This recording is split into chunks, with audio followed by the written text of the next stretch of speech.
গাড়িটা দোস্ত গাড়ি জলদি পড়া প্রথমত ছিল পড়া হয়ে করে বাবু বারোটা শুনে শুনে গেছে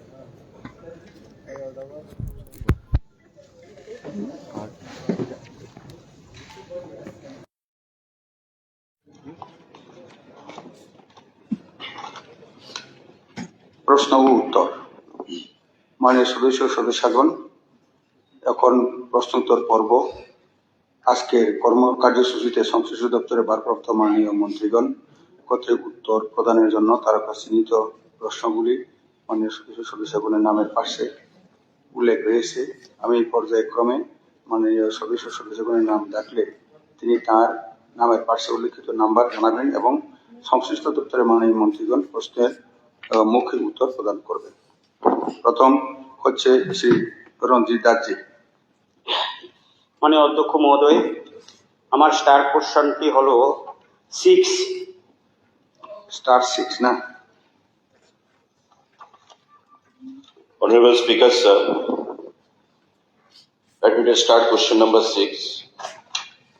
ইহা কি সত্য অমর সাগরের পশ্চিম পার এবং উত্তর পারে অল্প অংশকে সংস্কার করে সৌন্দর্যায়ন করা হচ্ছে? ইহা সত্য যে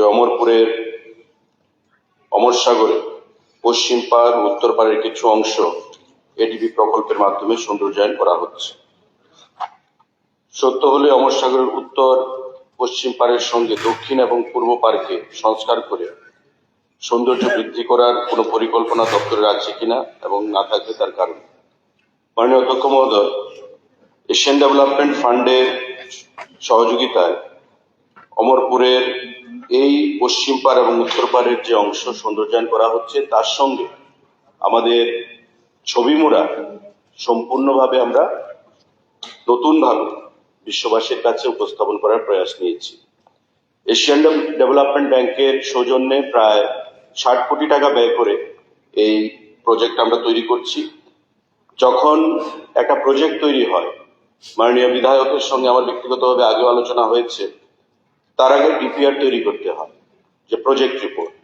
এবং প্রজেক্ট রিপোর্ট যখন আমরা তৈরি করি তখন অমর সাগরে যে পারে খাসল্যান্ড ছিল সেই খাসল্যান্ডের এনওসি আমরা পাই এই দুই পারে, আর বাকি যে দুই পার রয়েছে সেই দুই পার কিছু মানুষের দখলে রয়েছে, আর কাছাকাছি বাজারের সেখানে এনওসি আমরা সে সময় আমরা দিতে পারিনি। তাই ওই সময়ের জন্য আমরা দুই পারের এনওসি নিয়ে প্রজেক্টের মধ্যে ডিপিআর এর মাধ্যমে আমরা এডিবির কাছে প্রস্তাব প্রেরণ করি এবং অ্যাকর্ডিংলি সেটা স্যাংশন হয়। তারপরে মাননীয় বিধায়ক অনেকবারই আমাদেরকে বলেছেন, নেক্সট আমরা যখন এডিবির সঙ্গে কথা বলবো, আমরা নেক্সট যখন লোকেশন আসবে তখন আমরা এই দুই পার্কে পরবর্তী সময়ে সংযোগ করার চেষ্টা গ্রহণ করব। সাপ্লিমেন্টারি স্যার, মাননীয় মন্ত্রী মহাশয় যে বিষয় বলেছেন সেটার সঙ্গে আমি ওতপ্রোতভাবে জড়িত রয়েছি। বিষয়টা হলো যে অমর সাগর যে পাটটা রয়েছে এখন যেটা সংস্কার করা হচ্ছে, অমর সাগর এবং ফটিক সাগর দুটোকে মিলিয়ে প্রায় 5.5 কোটি টাকার কাছাকাছি। এখন অমরপুরবাসীর প্রশ্ন যে আগে এখানে একটা ওয়াল ছিল, পুরানো ওয়াল, তো সেটাকে সংস্কার করা হচ্ছে। এই ব্যাপারে পেপারও উঠেছে যে আগের ভাঙা যে ওয়ালগুলো আছে সেগুলোকে সংস্কার করে দপ্তর থেকে সে কাজ করা হচ্ছে। সঙ্গে সঙ্গে আমি চিফ ইঞ্জিনিয়ারের সঙ্গে কথা বলে সেখানে ওনাদেরকে এনে যে এস্টিমেট এইভাবেই আছে যে আগের যে পুরান সেগুলোকে সংস্কার করা আর কোনো কোনো জায়গাতে নতুন করে করা। কিন্তু অমরপুরবাসী যেটা এবং আমার ব্যক্তিগতভাবে, কারণ অমর সাগরটার চতুর্পারে যদি মানুষের পায়ে হাঁটতে পারে তাহলে ভালো হয়।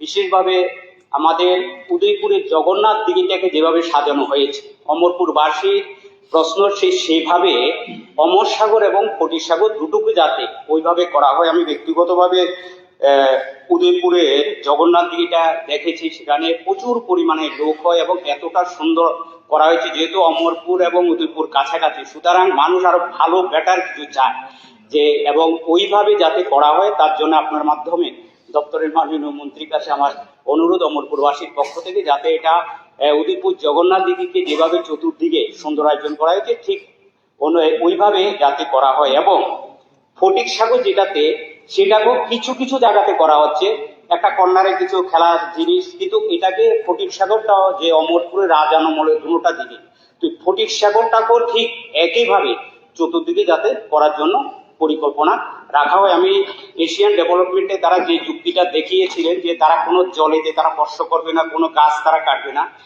পূর্ববারে যেটা বাজারের এদিকে আমরা নগর পঞ্চায়েত থেকে সেটাকে আলাদাভাবে মাটি ফিলিং করে যাতে যারা যারা দখলদার রয়েছে দখল মুক্ত করে, অর্থাৎ সেগুলো সরকারি জায়গা রয়েছে, কোনো ব্যক্তিগত দখল জায়গা নেই, যেটা এশিয়ান ডেভেলপমেন্ট দপ্তরকে বা বোঝানো হয়েছে, সেটা সম্পূর্ণভাবে দখল মুক্ত।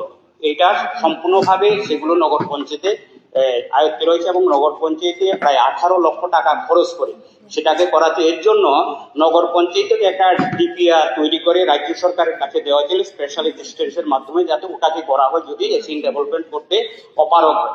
তো সুতরাং অমরপুরবাসীর পক্ষ থেকে আমার যে বক্তব্যটা, যে অমরপুর মানুষ চাইছে যে অমরপুরে আপনার কল্যাণে, কারণ ওখানে ছবি মুড়ার কারণে এবং বিশেষভাবে নারিকেলপুঞ্জে প্রচুর পরিমাণে পর্যটকরা যায়। এর পাশে অমরপুরে পুরান প্রাচীন মাতা শ্রী শ্রী মঙ্গলচণ্ডী মন্দিরটা রয়েছে। তো মঙ্গলচণ্ডী মন্দির এবং অমর সাগরকে তার সঙ্গে একটা প্রজেক্ট তৈরি করলে তার আকর্ষণ এবং ট্যুরিজমের ক্ষেত্রে এবং যারা পর্যটক তাদেরকে আরো বেশি আকর্ষিত করবে। আমাদের মাননীয় মুখ্যমন্ত্রী মহাশয় একদিন বলেছেন তিনি যে অমরপুর শ্রী শ্রী মাতা মঙ্গলচণ্ডীর প্রচারটা এমন নেই, এবং ওনারও আন্তরিকতা রয়েছে কিভাবে সেটাকে করার জন্য, এবং এর মধ্যে আমরা একটা প্রজেক্ট সেখানে তৈরি করে সেখানে প্রেরণ করা হয়েছে। দুটোটা বিষয়কে যাতে সেটাকে একটু গুরুত্ব দিয়ে বা পর্যটনকে আরো বেশি আকর্ষণ করার জন্য অমর সাগর এবং মাতা চণ্ডীবাড়িকে যাতে সাজিয়ে তোলা হয়। মাননীয় স্পিকার স্যার, আমার একটা সাপ্লিমেন্টারি, অমর সাগর যেটা একটা মহারাজা অমর মানিক্যের সময় করা হয়েছিল, যেহেতু এটা সৌন্দর্যের কথা এখানে উঠছে, আমি অনুরোধ করবো মাননীয় পর্যটন মন্ত্রী মহোদয়কে যে ওইখানে যেন মহারাজা অমর মানিকের একটা স্ট্যাচু যেন এখানে বসানো হয়, তাতে মনে হয় আরো আমাদের এই যে অমর মানিকের যে দিঘির পাড়টা এটার সঙ্গে আরো সৌন্দর্য হবে এবং মানুষ জানতে পারবে যে একটা মহারাজা অমর মানিক্যের সময় এটা করা হয়েছিল, সেই ইতিহাসটাও যেন ওই স্ট্যাচুর মাধ্যমে জানার একটা সুযোগ থাকে, সেরকম একটা ব্যবস্থা করলে আমি খুশি হব। ধন্যবাদ। সাপ্লিমেন্টারি স্যার, এই কৈলাসর ত্রিপুরা মহারাজার আমলে প্রথম রাজস্ব মহকুমা, এখানে 3টা দিঘি আছে শহরের মধ্যে, কাপজান দিঘি এবং কাতাল দিঘি, কালী দিঘি। এটা সংস্কার করে অনুরূপ উদয়পুর অমরপুরের মধ্যে করা হবে কিনা মন্ত্রী মহোদয়ের কাছে জানতে চাই।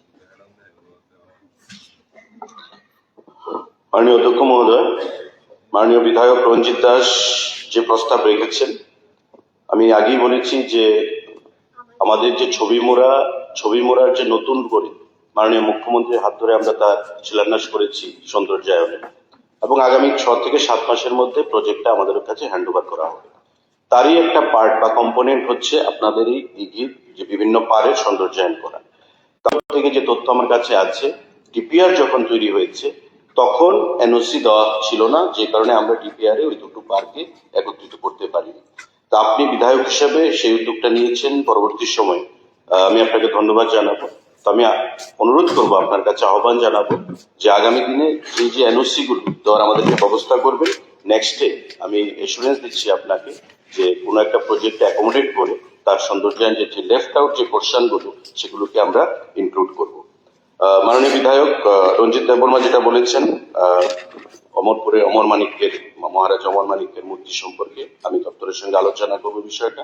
এবং মাননীয় বিরজিৎ বাবু, মাননীয় বিধায়ক যেটা প্রশ্ন করেছেন, আমরা একসঙ্গে না করতে পারলেও আপনার কৈলাসহর বিগত 25 বছর বাম শাসনে একটা স্থান ছিল না যেখানে গিয়ে মানুষ একটা আনন্দ বিনোদন করতে পারে। আমাদের 59 কোটি হেরিটেজ সাইট হিসেবে ঘোষণা করা হয়েছে, কিন্তু 59 কোটিতে গিয়ে বা কৈলাসহরে গিয়ে একটা থাকা খাওয়ার জায়গা ছিল না। 72 কোটি টাকা ব্যয় করে আমরা এশিয়ান ডেভেলপমেন্ট ব্যাংক থেকে ছবি মুড়ার এই যে প্রজেক্ট, এবং পাশাপাশি আমাদের সোনামুখীতে 59 কোটিতে 72 কোটি টাকার প্রজেক্ট আগামী 7-8 মাসের মধ্যে আমাদের তৈরি হবে, একটা বিশাল রোবাস্ট ইনফ্রাস্ট্রাকচার নিয়ে। তো ধীরে ধীরে আমরা প্রতি জেলাকে সেখানে একত্রিত করছি এবং আপনার যে প্রস্তাব সেটাও আমরা আগামী দিনে বিবেচনা করব যদি কোনো প্রজেক্টের আওতায় সেটাকে ইনক্লুড করা যায়। ধন্যবাদ। পরবর্তী প্রশ্ন হচ্ছে যুগ্মভাবে শ্রী গোপাল চন্দ্র রায়, বনমালীপুর এমএলএ, এবং নির্মল বিশ্বাস, খোয়াই এমএলএ। মাননীয় অধ্যক্ষ মহোদয়, আমার স্টার্ট কোশ্চেন নাম্বার 11।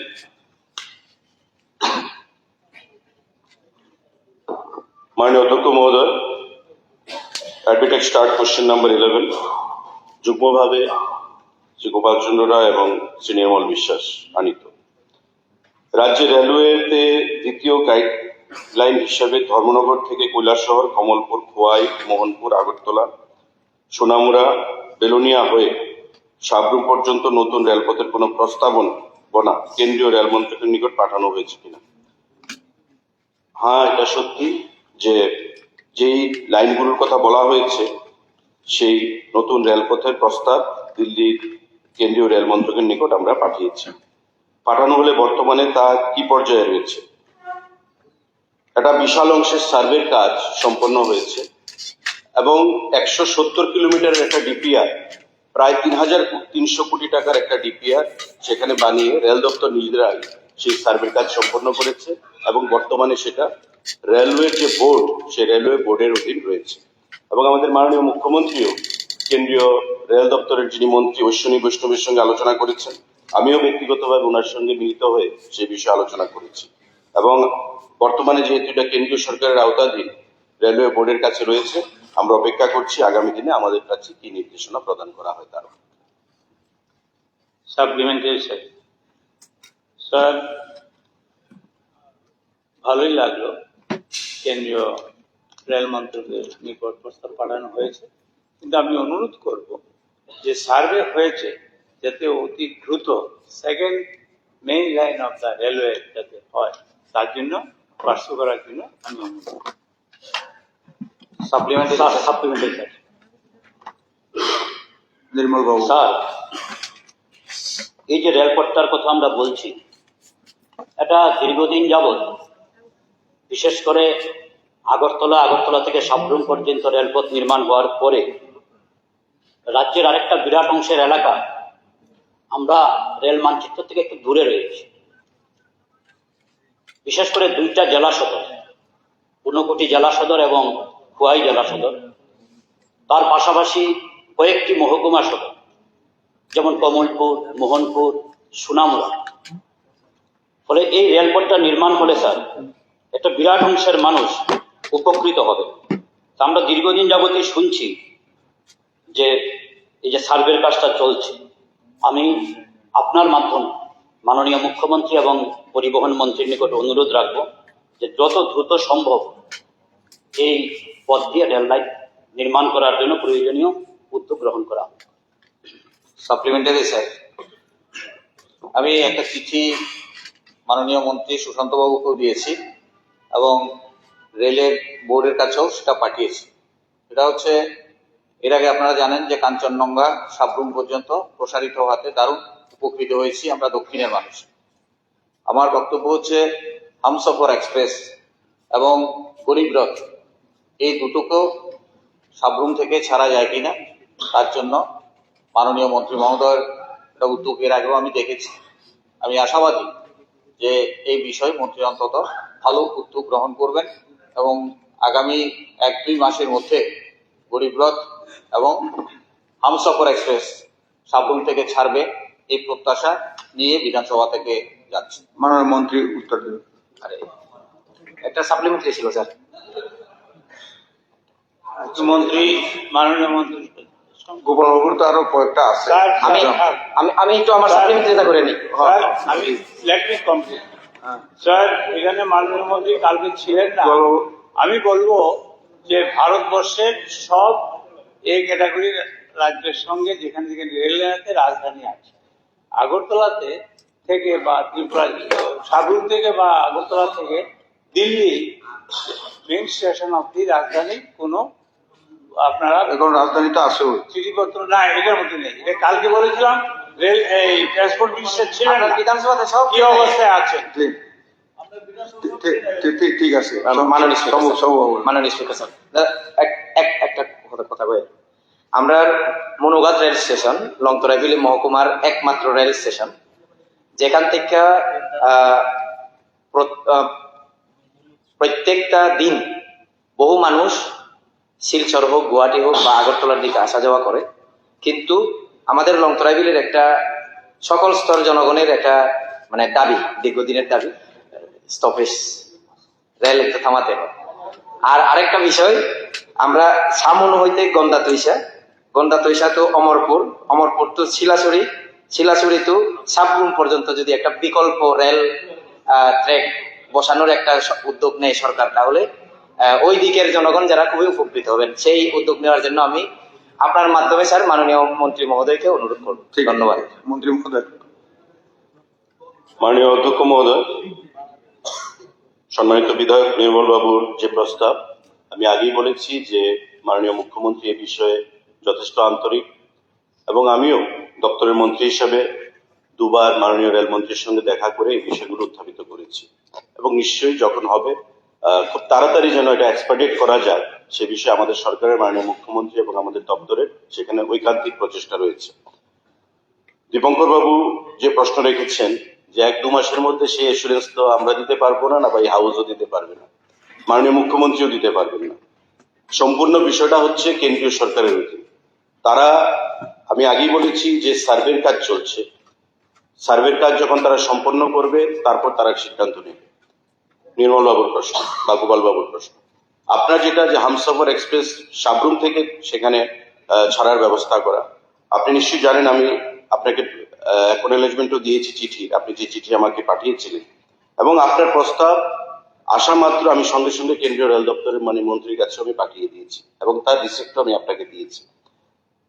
যে প্রস্তাবগুলি আপনি করেছেন আমরা কিন্তু এটাকে ফরওয়ার্ড করেছি বা টেক আপ করেছি কেন্দ্রীয় সরকারের সঙ্গে। কেউ কখনো ভাবতে পারেনি যে সাবরুম থেকে কাঞ্চনজঙ্ঘা এক্সপ্রেস ছাড়বে, আজকে সাবরুম থেকে কাঞ্চনজঙ্ঘা এক্সপ্রেস আছে। কেউ কখনো ভাবতে পারেনি যে সাবরুম এবং আগরতলার মধ্যে 4টে সেখানে ডেমো ট্রেন চলবে, আজকে কিন্তু প্রতিদিন 4টে ডেমো ট্রেন চলছে সাবরুম এবং আগরতলার মধ্যে। কেউ কখনো ভাবতে পারেনি যে ত্রিপুরা রাজ্যের সঙ্গে বহির্রাজ্যে 13টা এক্সপ্রেস ট্রেন সেখানে চলবে, আজকে কিন্তু 13টা এক্সপ্রেস ট্রেন ত্রিপুরার সঙ্গে বহির্রাজ্যের সঙ্গে আমাদের কানেক্টিভিটি রয়েছে। তো ধীরে ধীরে সমস্ত কিছুই হবে। বা দক্ষিণ জেলার সাবরুম পর্যন্ত যে রেলওয়ে ট্র্যাক আমাদের এক্সটেনশন হয়েছে, সেটাও কিন্তু আপনারা কখনো কল্পনা করতে পারেন, আমাদের সরকার কিন্তু সেটা করেছে, এবং এটাই হচ্ছে ডাবল ইঞ্জিন সরকারের সুফল।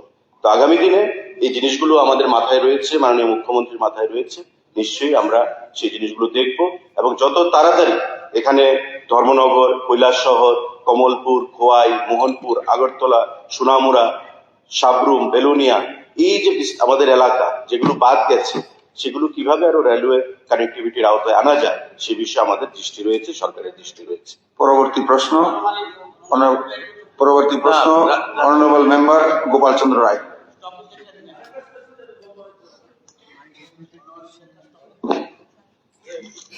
আচ্ছা, প্রশ্ন নাম্বারটা বলুন। কোশ্চেন নাম্বার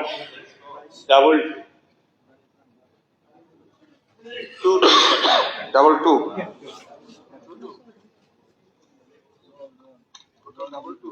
হ্যাঁ 22। মাননীয় অধ্যক্ষ মহোদয়, মাননীয় বিধায়ক শ্রী গোপাল চন্দ্র রায় মহোদয়ের কোশ্চেন নাম্বার 22।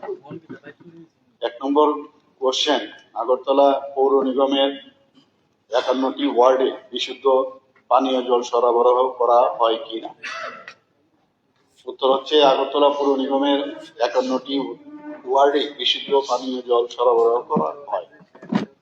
2 না হয়ে থাকলে তার কারণ। 1 নম্বর প্রশ্নের উত্তরের পরিপ্রেক্ষিতে 2 নম্বর প্রশ্নের কোনো উত্তর হয় না। সাপ্লিমেন্টারি স্যার, মাননীয় মুখ্যমন্ত্রী বক্তব্যে শুনতে ভালোই লাগে, কিন্তু ফ্যাক্টস রিমেইন, আগরতলাতে পানীয় জলের ভীষণ দুরবস্থা। ব্যক্তিগতভাবে আমি বলছি, আমি তো ব্যক্তিগতভাবে আমাদের জগরুমরা প্রত্যেকদিন ভালো জল আসে না, খাওয়ার বিশুদ্ধটা বাদ দিয়ে দিতে হবে, জল বলতে হবে। বিশুদ্ধ বাদ দিয়ে দিতে এখানে আমাদের এলাকা ওই যে লালবাহাদুর থেকে এখানে আমি বারবার বলেছি, এই বিধানসভায় বলেছি, লাল লাল জল আসে স্যার, নীল লাল হলুদ কখন কি আসে যায় না। আজকে যেটা আমি বলবো, মাননীয় মুখ্যমন্ত্রী এলাকায় বলছি যে আপনার নদীর হাওড়া নদীর দক্ষিণ পাড় একটা ওয়ার্ডেও পানীয় জল, বিশুদ্ধ পানীয় জল পাওয়া যায় না। ট্রিটমেন্ট প্ল্যান্ট কংগ্রেসের সময় কলেজে একটা হয়েছিল, যেটা আমলে স্যার বটদোয়ালি একটা হয়েছিল, রতনবাবু তখন আপনি কংগ্রেস ছিলেন। আমি আপনাকে বলছি তারপরে একটা ট্রিটমেন্ট প্ল্যান্ট আগরতলা হয়নি। তাইলে এই যে সবকা সাথ সবকা বিকাশ, আমরা সর্বনাশ না বিকাশ আমি জানি না, তবে আমরা তো জল পাচ্ছি না স্যার। আমি নিজেই বাড়িতে পাম্প ওয়েল আমাকে বসাতে, পাম্প টিউবওয়েল আমাকে বসাতে হয়েছে, কারণ আমাদের রতনবাবুকে একটু বিদ্যুৎ বিল দিতে হয়, কিন্তু ইলেকট্রিকের মাধ্যমে জল তুলতে হয়। আচ্ছা, প্রশ্ন আমি আপনাকে প্রশ্ন রাখছি, মাননীয় মুখ্যমন্ত্রীকে বলবো, বাজারঘাট, তারপরে আপনার এলাকা সূর্যমণিনগর, প্রতাপগড়, এখানে যেই এই ওয়ার্ডগুলি আছে আপনার 41, 42, 49, 50, 14, আমি সবগুলি আমার কাছে এখানে আছে। আমি আপনাকে বলছি ওই পার তো পাওয়া যায় না। আর ওইদিকে আপনার কাটাখালের পরে একটা সুদীবাবুর এলাকাও আছে, ওইখানে কিন্তু পানীয় জলে ঠিক বিশুদ্ধ পানীয় জল পাওয়া যায় না, টেপ আছে জল নেই। সুতরাং মাননীয় মুখ্যমন্ত্রীকে আমি অনুরোধ করব, এখানে সারা ত্রিপুরা রাজ্যে জলের হাহাকার। আপনি বলবেন জলের লেয়ার নেমে গেছে। আজকে একটা দৈনিক পত্রিকা কালকে দেখেছি, বিরাট আধা পৃষ্ঠা লেখা আছে, আপনি স্যার জনজাতির মা বোনেরও লাইন দিয়েছে, এই জল নেই, জলের জন্য হাহাকার, রাস্তারও রতনবাবুর এলাকাতেও আছে। এখানে আমি আচ্ছা, প্রশ্নতে আসেন। স্যার প্রশ্ন হলো, মাননীয় মুখ্যমন্ত্রীকে বলবো, ওনার এলাকা সহ সমগ্র আগরতলা পৌর এলাকায় আপনি পানীয় জলের ব্যবস্থার জন্য আমাদের আর দুটো ট্রিটমেন্ট প্ল্যান্টের ব্যবস্থা করবেন কিনা, করে পানীয় জলের ব্যবস্থা করবেন কিনা। স্যার, মাননীয় মুখ্যমন্ত্রী বলেছেন যে এখানে হাউসে 51টা ওয়ার্ডে বিশুদ্ধ পানীয় জলের সুব্যবস্থা আছে। স্যার আমি বলবো, এখানে আমি গোপালবাবু অনেকটি ওয়ার্ডের নাম বলেছে, শুধু আমি একটা ওয়ার্ডের নামই বলছি, 41 নম্বর ওয়ার্ড। এখানে একটা বাড়িতেও বিশুদ্ধ পানীয় জলের সুবন্দোবস্ত নেই। ওই অনেক আগের যে ডিপটিউবওয়েল আছে, ওই ডিপটিউবওয়েলের জলেই পায়। কিন্তু আমি দেখেছি যে সরকার আসার পরে 18 সালে প্রত্যেকটি বাড়িতে ট্যাপ বসানো হয়েছে, মিটারযুক্ত ট্যাপ, কিন্তু এখনো কোনো বাড়িতে বিশুদ্ধ পানীয় জল পৌঁছায়নি। কিন্তু অনেক বাড়িতে ট্যাপগুলো এখন খুঁজে পাওয়া যাবে না, কারণ 8 বছর হয়ে গেছে। মিটার কোথায় মানুষ খুঁজে পাবে, এখন খুঁজেও পাওয়া যাবে না। তো আমি বিষয়টা মুখ্যমন্ত্রীর কাছে তুলে ধরার চেষ্টা করছি। Honourable minister. মাননীয় অধ্যক্ষ মহোদয়, কালকে যখন এই প্রশ্নটা আমি পড়ছিলাম এবং আমি জানতাম যে যিনি প্রশ্ন করছেন শিওর এই প্রশ্নটা আমার কাছে আবার জানতে চাইবে পরিপূরক, তো আমি এর জন্য এবং বিস্তারিত ভাবে আমি এখানে আজকে বলবো বিষয়টা নিয়ে। কিন্তু আপনার প্রথম যে একটা কোশ্চেন আপনি করেছেন, যেটা new treatment plants after 2018, 5.50 MLD মাস্টারপাড়াতে, সেখানে অলরেডি কিন্তু আমরা আদর্শ কলোনিতে সেখানে আমরা বসাচ্ছি, এবং 3 MLD এট কলেজ টিলা আপনার এরিয়া, সেখানেও কিন্তু শুরু হয়েছে। আমরা নিজেরও এটা কিন্তু ভুক্তভোগী না তা নয়। যখন আধিকারিকরা এসছে আমি বললাম, আরে আপনি বলছি তো, আমরা নিজেরাও তো দেখি এক এক সময়। উত্তরটা কি? এই যে নোংরা জল বা ঘোলা জল বা দুর্গন্ধযুক্ত জল আসে মাঝে মাঝে, তার মেইন কারণটা কি? যখন রাস্তা সংস্কার হয় আমরা নিজেরাও দেখি, বা কেবল লাইন পাতা হয়, গ্যাস লাইন পাতা হয়, রাস্তার পার্শ্ববর্তী ড্রেন তৈরি করা হয়, এটা গতানুগতিক ভাবে চলছে। পার্মানেন্টলি এর জন্য এখন কিন্তু স্মার্ট সিটির আন্ডারে এগুলো চলছে। একবার হয়ে গেলে হয়তোবা সেই যে সমস্যাটা সেটা অনেকটা কম হবে। এতে করে পাইপলাইন কিন্তু কেটে যায়। পাইপলাইন যখন কেটে যায় তখন রাস্তার যে নোংরা জল বা ঘোলা জল বা দুর্গন্ধযুক্ত জল সেগুলো কিন্তু তখন চলে আসে মেইন যে আমাদের লাইনগুলো আছে সেখানে চলে আসে। এগুলো কিন্তু হলে তো কিছু করার নেই, এগুলো অ্যাক্সিডেন্টাল আমি বলতে পারবো। তো সাথে সাথে দপ্তর কিন্তু যায়, গিয়ে ঠিক করে তবেই আবার নতুন করে ভালো জল আসে। আমাদের নিজেদের বাড়ি ঘরেও সেটা হয় এবং সেখানে রিপেয়ার এবং মেনটেন্যান্স কিন্তু করি আমরা। আরেকটা বিষয় এটা মানতে আমাদের সবাই উচিত যে জলের প্রেশার ত্রিপুরাতে বা আগরতলাতে আমাদের কম থাকার কারণে ওই পয়সা দিয়ে ফেরুল খুলে ফেলে, ফেরুল খুলে যে তোমায় ভাই ফেরুলটা লাগাবে না। ফেরুল মানে ওয়ান ওয়ে, কিন্তু জলটা যখন প্রেশার আসে তাহলে জলটা যখন সাপ্লাই হয় নিজের জলের ট্যাঙ্কির ভিতরে জলটা যায়।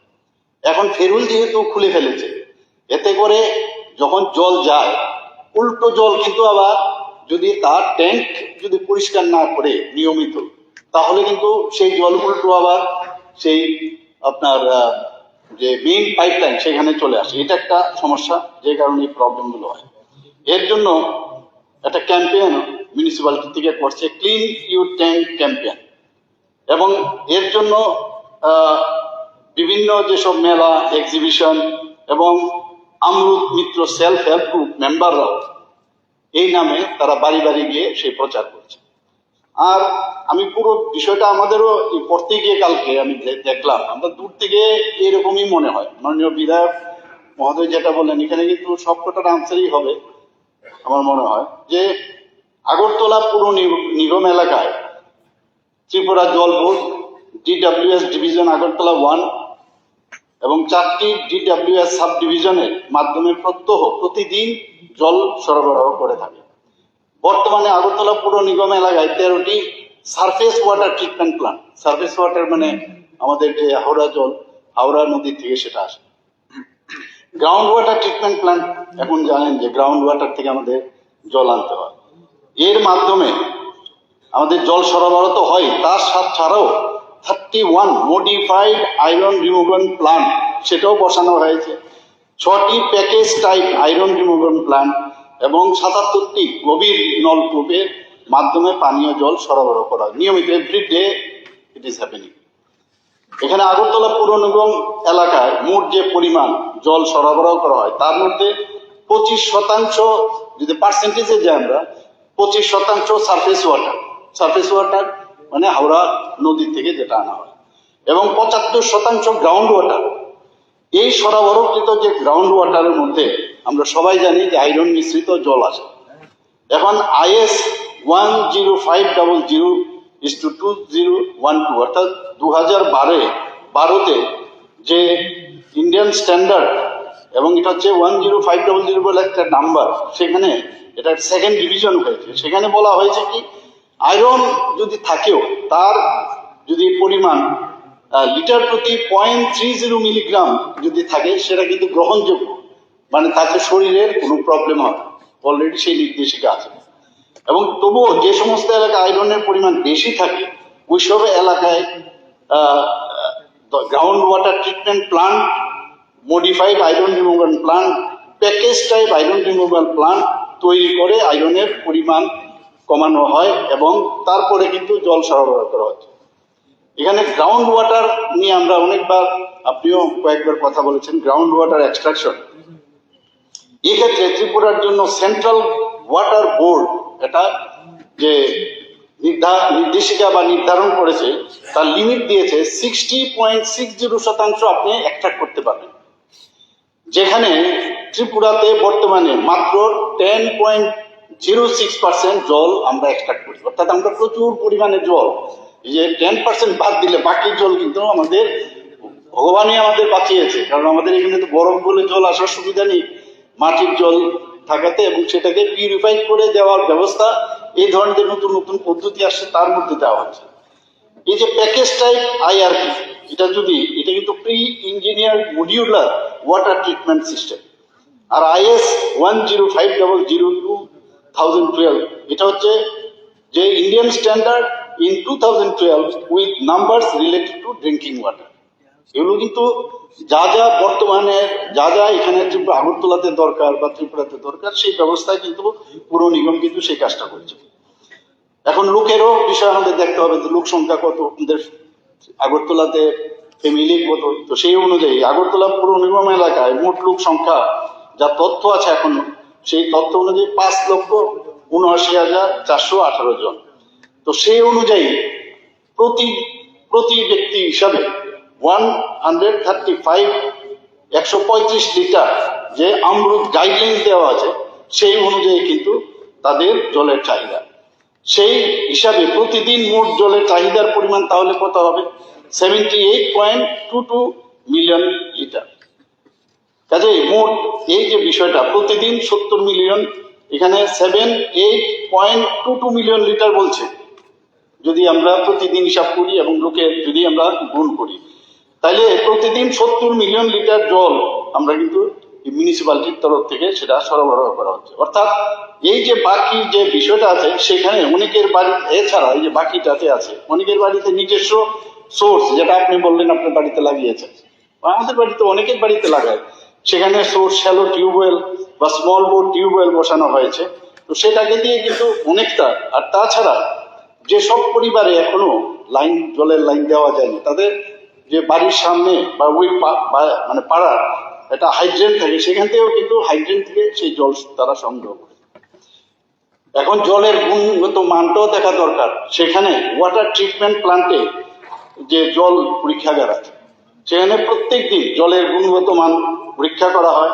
এছাড়াও প্রত্যেক ওয়ার্ডে এসএইচজি মেম্বারদের, যে আমরুত মিত্র নাম দেওয়া হয়েছে, নিয়োগ করা হয়েছে, ওনারা দপ্তর থেকে ফিল্ড টেস্টের কিট আছে, সেই কিট নিয়ে গিয়ে বাড়ির মধ্যে গিয়ে জলের গুণমান পরীক্ষা করে জল ব্যবহারকারী গ্রাহকদের সেই বিষয়ে জানিয়ে দেন আগেই, এবং কি পজিশন আছে জলের যে স্ট্যাটাসটা কি সেটা বলে। গত বছর থেকে আমরুত মিত্র এসএইচজি মেম্বারদের দিয়ে এএমসি এরিয়াতে প্রতি ওয়ার্ডে এই যে clean your water tank campaign, আমি একটু আগে যেটা বললাম সেটা করানো হয়েছে, এবং বাড়ি বাড়িতে লিফলেটও কিন্তু দেওয়া হচ্ছে, যাতে করে প্রত্যেকে 6 মাসে অন্তত একবার করে তাদের যে ট্যাঙ্ক আছে সেটা যেন পরিষ্কার করে। অ্যাওয়ারনেসও কিন্তু চলছে। আগরতলা পৌর নিগম এলাকায় অধিকাংশ জল সরবরাহের জন্য যে টাকটাইল আয়রন পাইপ, আগে আয়রন যে ছিল পাইপ, আমরা সবাই জানি এই আয়রন পাইপের থেকেও কিন্তু আয়রন আসে অনেক জায়গায়। আমি বলছি না কমপ্লিট হয়ে গেছে, এখনো অনেক পার্সেন্টেজ বাকি আছে। তো এখন কিন্তু এই ডাক্টাল আয়রন পাইপ ব্যবহার করা হয়, যেগুলো কিন্তু অনেক উন্নত মানের, সেখান থেকে আয়রন জলের মধ্যে আসার সম্ভাবনা কম থাকে। এবং মেইন লাইনগুলো সবই ডাক্টাল আয়রন পাইপ লাগানো হচ্ছে, এবং গলি পথে যেগুলো আছে সেগুলোর মধ্যে পলিভিনাইল ক্লোরাইড পাইপ ব্যবহার করা হতো। বর্তমানে এর থেকেও আরো উন্নত মানের, কারণ অ্যাডভান্স হচ্ছে সায়েন্স, সেখানে হাই ডেন্সিটি পলিথিলিন পাইপ ব্যবহার করা হচ্ছে। অনেক এলাকাতে যেটা আমি বললাম যে পাইপ পরিবর্তন করা হচ্ছে, এবং পাইপ এত নিচে চলে গেছে সেটা তুলতে গেলে যে পয়সা লাগবে এবং যে ম্যান পাওয়ার লাগে তার থেকে বাদ দিয়ে নতুন করে পাইপ লাগানো হচ্ছে। আপনি নিজেও সেটা দেখেছেন এবং সেইভাবে মিউনিসিপ্যালিটি থেকে ডিসিশন নিয়েছে। এর মধ্যে প্রায় 25% পুরনো পাইপ পরিবর্তন কিন্তু হয়েছে, আরো কিছু পাইপলাইন পরিবর্তন করার কাজ এখনো আপনি যে নামগুলো বলছেন সেখানে আছে, আমি না করছি না, কিন্তু আমিও দপ্তরের সাথে কথা বলেছি আপনারা কি করছেন। ওনারা বললেন যে আমরা আস্তে আস্তে করে এগুলো আমরা পুরো চেঞ্জ করে দেব, অর্থাৎ নতুন যে পাইপের ব্যবস্থা আছে সেগুলো ওখানে ফিট করবে। এখানে আগরতলা পৌর নিগম যে বিশুদ্ধ পানীয় জল সরবরাহের জন্য যে কাজগুলো বলছে কোন কোন জায়গায়, একটা হচ্ছে মরিয়মনগর এবং সুভাষনগর এলাকায় মডিফাইড আয়রন রিমুভাল প্ল্যান্ট এর কাজ অলরেডি চলছে এবং জুলাই 2026 শেষ করা হবে। নেতাজি আদর্শ শিক্ষা মন্দির, সেখানে 5.5 মিলিয়ন লিটার পার ডে যাতে দেওয়া যায় তার জন্য বরাদ্দ দেওয়া হয়েছে এবং কাজও শুরু করা হয়েছে, এবং প্রকল্পটি সেখানেও যা রিপোর্ট দেওয়া হয়েছে ডিসেম্বর 26-এর মধ্যে শেষ হবে। গভীর নলকূপ যেগুলো আছে মডিফাইড আয়রন রিমুভাল প্ল্যান্ট যুক্ত করে সেগুলো কাজ হাতে নেওয়া হয়েছে। দরপত্র আহ্বান করা হয়েছে, সেগুলো হচ্ছে Birendra colony, ward number 1, Ujan Abhoynagar in between Nazrul Smriti Vidyalaya এবং নিউলি কনস্ট্রাক্টেড শহরটি, তাছাড়া ওয়েস্ট প্রতাপগড়, ইস্ট প্রতাপগড়, চারিপাড়া। তো এইভাবে আশা করি যে এগুলো যখন টোটালি ইমপ্লিমেন্ট হবে, এই যে প্রবলেমগুলো আছে পানীয় জলের সমস্যা অনেকটা কমে যাবে। ধন্যবাদ। পরবর্তী প্রশ্নকর্তা, না না আরো কথা বলবো। পানীয় জল থেকে না বলো দেখেন। তিনটা কোশ্চেনে 35 এটা- মিনিট এটা হয় না। এত ডিটেলস বলার পর আরে কোশ্চেন বাকিটা তো পাইতে হবে না। কি বলবে এগুলি? অন্য মেম্বাররা কি করবে? এই অনারেবল মেম্বার ডিটেলস বলেছে, এখন আমার মনে হয় প্রয়োজন নেই। আপনি একলা বললে হবে না, বাকিদেরকেও সুযোগ দিতে হবে। কারণ আপনারও অধিকার না, বাকির অধিকার আছে, মনে রাখবেন। আর বলছে তো হবে, হচ্ছে হচ্ছে হচ্ছে তো হচ্ছে হচ্ছে হবে হবে হচ্ছে। স্যার পরবর্তী প্রশ্নকর্তা হচ্ছেন অনারেবল মেম্বার দীপঙ্কর সেনজি। আরে একটু সাইলেন্ট রাখুন, গোলাবো।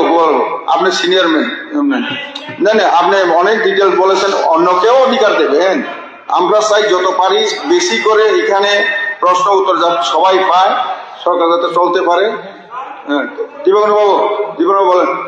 হবে, আপনার তো দুইটা প্রশ্ন করেছেনও, আবার সাপ্লিমেন্টারি বলেছেন, তো দেখেন অন্যকেও সুযোগ দেবেন। আপনি সিনিয়র মেম্বার, আপনি দেখেছেন তো পত্রিকা উঠেছে, সব কিছু হয়েছে। হবে দীপঙ্কর বাবু বলেন। ঠিক বসেন 38 বসেন। Madam Speaker, sir, my started question number 38. It is question number 1. ইহা কি সত্য দক্ষিণ ত্রিপুরা জেলার সদর বিলোনিয়াতে একটি সিএনজি স্টেশন চালু করার সিদ্ধান্ত রাজ্য সরকারের শিল্প ও বাণিজ্য দপ্তর গ্রহণ করেছে? উত্তর: দক্ষিণ ত্রিপুরা জেলার সদর বিলোনিয়াতে একটি সিএনজি স্টেশন চালু করার সিদ্ধান্ত রয়েছে এবং north east gas distribution company লিমিটেডের অধীনে সিএনজি স্টেশন স্থাপন করা হবে। কোয়েশ্চেন নাম্বার 2, সত্য হলে তবে কবে নাগাদ তা চালু করা হতে পারে বলে আশা করা যায়? উত্তর: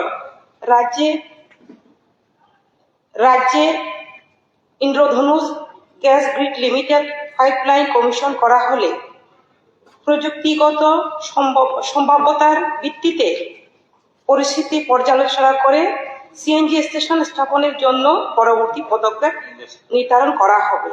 প্রশ্ন নম্বর 3, না হলে তার কারণ কি? উত্তর: উপরোক্ত প্রশ্ন উত্তরের পরিপ্রেক্ষিতে এই প্রশ্নটি প্রযোজ্য নয়। সাপ্লিমেন্টারি স্যার, এই কোশ্চেনটা গত দ্বিতীয় অধিবেশনে আমি তুলেছিলাম। এখন মাননীয় মন্ত্রী বলছেন, কিন্তু আমরা কেউ কিন্তু জানি না কোথায় হচ্ছে সেন্টারটা। উনি যদি বলতেন ক্লিয়ার করে তাহলে এটা ভালো হতো, কিন্তু কোন স্থানে এইটা হচ্ছে এটা কিন্তু দক্ষিণ জেলার কোনো মানুষ সেখানে জানে না। দক্ষিণ জেলা রাজ্যের একটা বড় জেলা, সেখানে আগরতলার পরে বোধ সবচেয়ে বেশি গাড়ি চলাচল করে সেখানে। এখনো উদয়পুর এসে গ্যাস নিতে হচ্ছে আমাদেরকে। এই এতগুলো গাড়ি উদয়পুর এসে গ্যাস নেয়। গতবারও আমি দেখেছি অনেক জায়গায় সিএনজি স্টেশনে কতগুলো সেংশন বেরিয়েছে, কিন্তু একমাত্র দক্ষিণ জেলা আজকে এতদিন ধরে বলার পরও এখন পর্যন্ত আমরা কোনো সিএনজি স্টেশন সেখানের মধ্যে পাইনি। পাবলিক আন্ডারটেকিং কমিটির মিটিং ছিল, সেখানে একটা হচ্ছে কুমলুঙে, একটা হচ্ছে দক্ষিণ জেলা। এই দুটো বিষয় নিয়ে আমরা সেখানে চিঠি পাঠিয়েছিলাম, আমরা অ্যাসেম্বলিতেও দিয়েছি। 2 হচ্ছে সেখানে ওই দপ্তরের অফিসার যারা ছিলেন তাদের সঙ্গে আমাদের কথা হয়েছে। ওনাদের বক্তব্য হচ্ছে সিএনজি এখানের মধ্যে যুক্ত না, ওএনজিসি এখানে যুক্ত না, যার ফলে এটা দেবে অন্যেরা। আমার বক্তব্য এটাও থাকবে যে সিএনজি কে এই ওএনজিসি কে এই দক্ষিণ জেলার এই সরবরাহের সঙ্গে যুক্ত করা হোক। ওএনজিসি দিতে রাজি, কিন্তু ওরা বলছেন যে এটা আমাদের জুডিশিয়াল না, কাজে এটাকে যুক্ত করা হোক। 2 হচ্ছে মাননীয় মন্ত্রী বলছেন, কিন্তু আমরা তো জানি না কোন স্টেশনে হচ্ছে। আপনি একটু এটা ক্লিয়ার করার চেষ্টা করবেন, তাহলে পরে এটা সুবিধা হবে। মন্ত্রী বলবেন। এর সঙ্গে হচ্ছে মাননীয় মন্ত্রীকে আমি একসঙ্গে বলে দিচ্ছি, মাইছড়াতে যে গ্যাস আছে সেখান থেকে চিঠিও দেওয়া হয়েছে যে বিলোনিয়া পৌর এলাকা এবং তার পাশে পাইপলাইনে আমরা গ্যাস দিতে পারি, এটা ইজিলি করা যেতে পারে। কাজে এই জায়গাটাতে একটা স্পেশাল ইনিশিয়েটিভ যদি দপ্তর নেয় তাহলে পরে সেখানে বাড়ি বাড়ি গ্যাস সরবরাহটা করা যেতে পারে। ঠিক আছে। না একসাথে বলছি।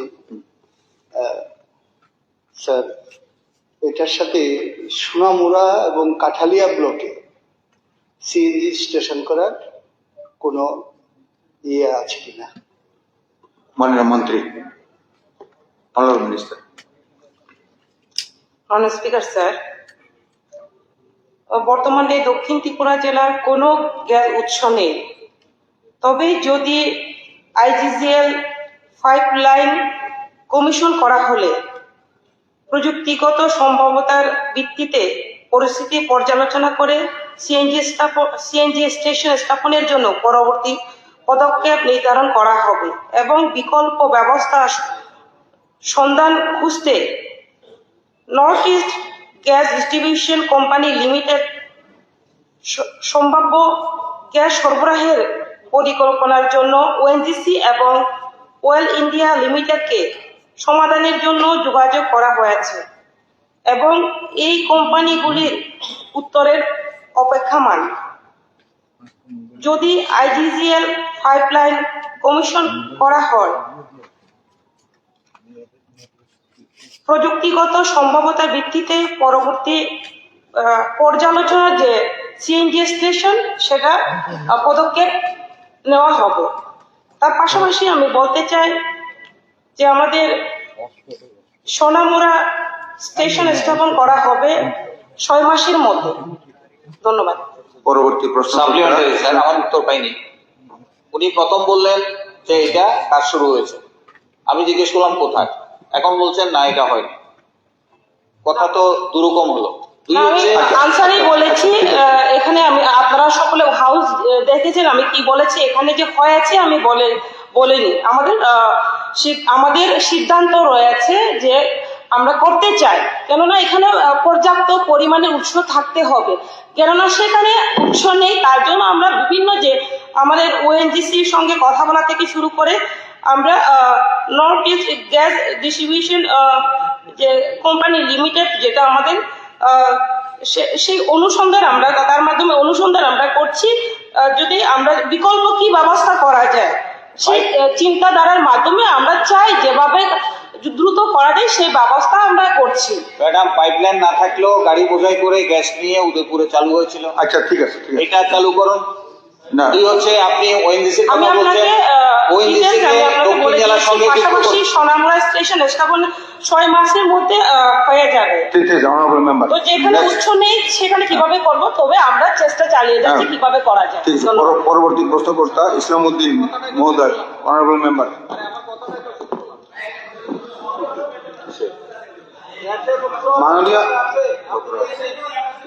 মাননীয় আচ্ছা, ঠিক ঠিক। মাননীয় অধ্যক্ষ মহোদয়, আমার স্টার কোয়েকশন নাম্বার 60 বিডব্লিউএস। মাননীয় অধ্যক্ষ মহোদয়, মাননীয় বিধায়ক ইসলাম উদ্দিন মহোদয়ের স্টার্ট কোশ্চেন নাম্বার 60। প্রশ্ন 1, কদমতলা ব্লক এলাকায় ডিডব্লিউএস সাব ডিভিশন খোলার কোনো পরিকল্পনা দপ্তরে রয়েছে কিনা? উত্তর হচ্ছে কদমতলা ব্লক এলাকায় ডিডব্লিউএস সাব ডিভিশন খোলার কোনো পরিকল্পনা আপাতত পিডব্লিউডি ডিডব্লিউএস দপ্তরের কাছে নেই। 2 নম্বর প্রশ্ন, থাকলে কবে নাগাদ হবে বলে আশা করা যায়? উত্তর হচ্ছে 1 নম্বর প্রশ্নের পরিপ্রেক্ষিতে 2 নম্বর প্রশ্নের উত্তর আসে না। 3 নম্বর প্রশ্ন, না হলে তার কারণ। বর্তমানে ধর্মনগর ডিডব্লিউএস সাব ডিভিশন থেকে কদমতলা এলাকাটি দেখাশোনা করা হয়, তাই কদমতলা ব্লক এলাকায় নতুন করে কোনো ডিডব্লিউএস সাব ডিভিশন খোলার কোনো পরিকল্পনা আপাতত নেই। সাপ্লিমেন্টারি স্যার, উত্তর জেলার কদমতলা ব্লক সদর একটা মিনি শহর। এখানে CDP office, PWD sub division, electric sub division, agriculture এবং ব্লক রয়েছে। জনসংখ্যা প্রায় 80,000-এর উপরে। তো কদমতলা ব্লক এলাকার Dharmanagar sub division DW sub ডিভিশনের আন্ডারে রয়েছে প্রায় 20 থেকে 25 কিলোমিটার, এবং কদমতলা ব্লক এলাকার মধ্যে পানীয় জলের সমস্যা প্রতিদিন হচ্ছে, এবং এখান থেকে যোগাযোগ করে এই সুবিধাগুলি মানুষ সময়মতো পাচ্ছেন না। তো আমার দাবি, কদমতলা যেহেতু মিনি শহর, এখানে বিভিন্ন ডিপার্টমেন্টের সাব ডিভিশন আছে, তো কদমতলা ব্লকে এরিয়ার মধ্যে, ব্লক সদর এলাকার মধ্যে যদি ডিডব্লিউএস এর একটা সাব ডিভিশন হয়, তো এই এলাকার মানুষ উপকৃত হবে, বিভিন্ন সমস্যা খুব তাড়াতাড়ি তারা নিরসন করতে পারবেন। এটা হবে কিনা, ভবিষ্যতে হবে কিনা, মাননীয় মুখ্যমন্ত্রীর কাছে জানতে চাই। Honourable CM sir. স্যার, আমার একটা সাপ্লিমেন্টারি, খোয়াই সাব ডিভিশনে ডিস্ট্রিক্টে যে আমাদের খোয়াই সাব ডিভিশনে একটি ডিডব্লিউএসি ডিভিশন খোলার জন্য সরকারের কোনো পরিকল্পনা আছে কিনা। তার সঙ্গে স্যার আমি বলতে চাই, আইআরপি আয়রন রিমুভার প্ল্যান্ট, যেটা বর্তমানে আমাদের টেন্ডার হয়ে গেছে আমার পদ্মবিল যেটা সাব ডিভিশনের আন্ডারে, ওটা কিন্তু দীর্ঘদিন টেন্ডার হওয়ার পরে কাজ শুরু হচ্ছে না। যে বাইরের যে এজেন্সি এখন পর্যন্ত কাজ করছে না, এটা শীঘ্রই এই কাজটা শুরু করা হবে কিনা এই বিষয়ে আমি একটি জানতে চাই। Honourable CM sir. মাননীয় অধ্যক্ষ মহোদয়, আমি বুঝলাম না, আমার কাছে তো আপনি 80,000 পপুলেশন বললেন, আমার কাছে যে আছে এখানে কদমতলা ব্লকে পরিবারের সংখ্যা হচ্ছে 14,174টি।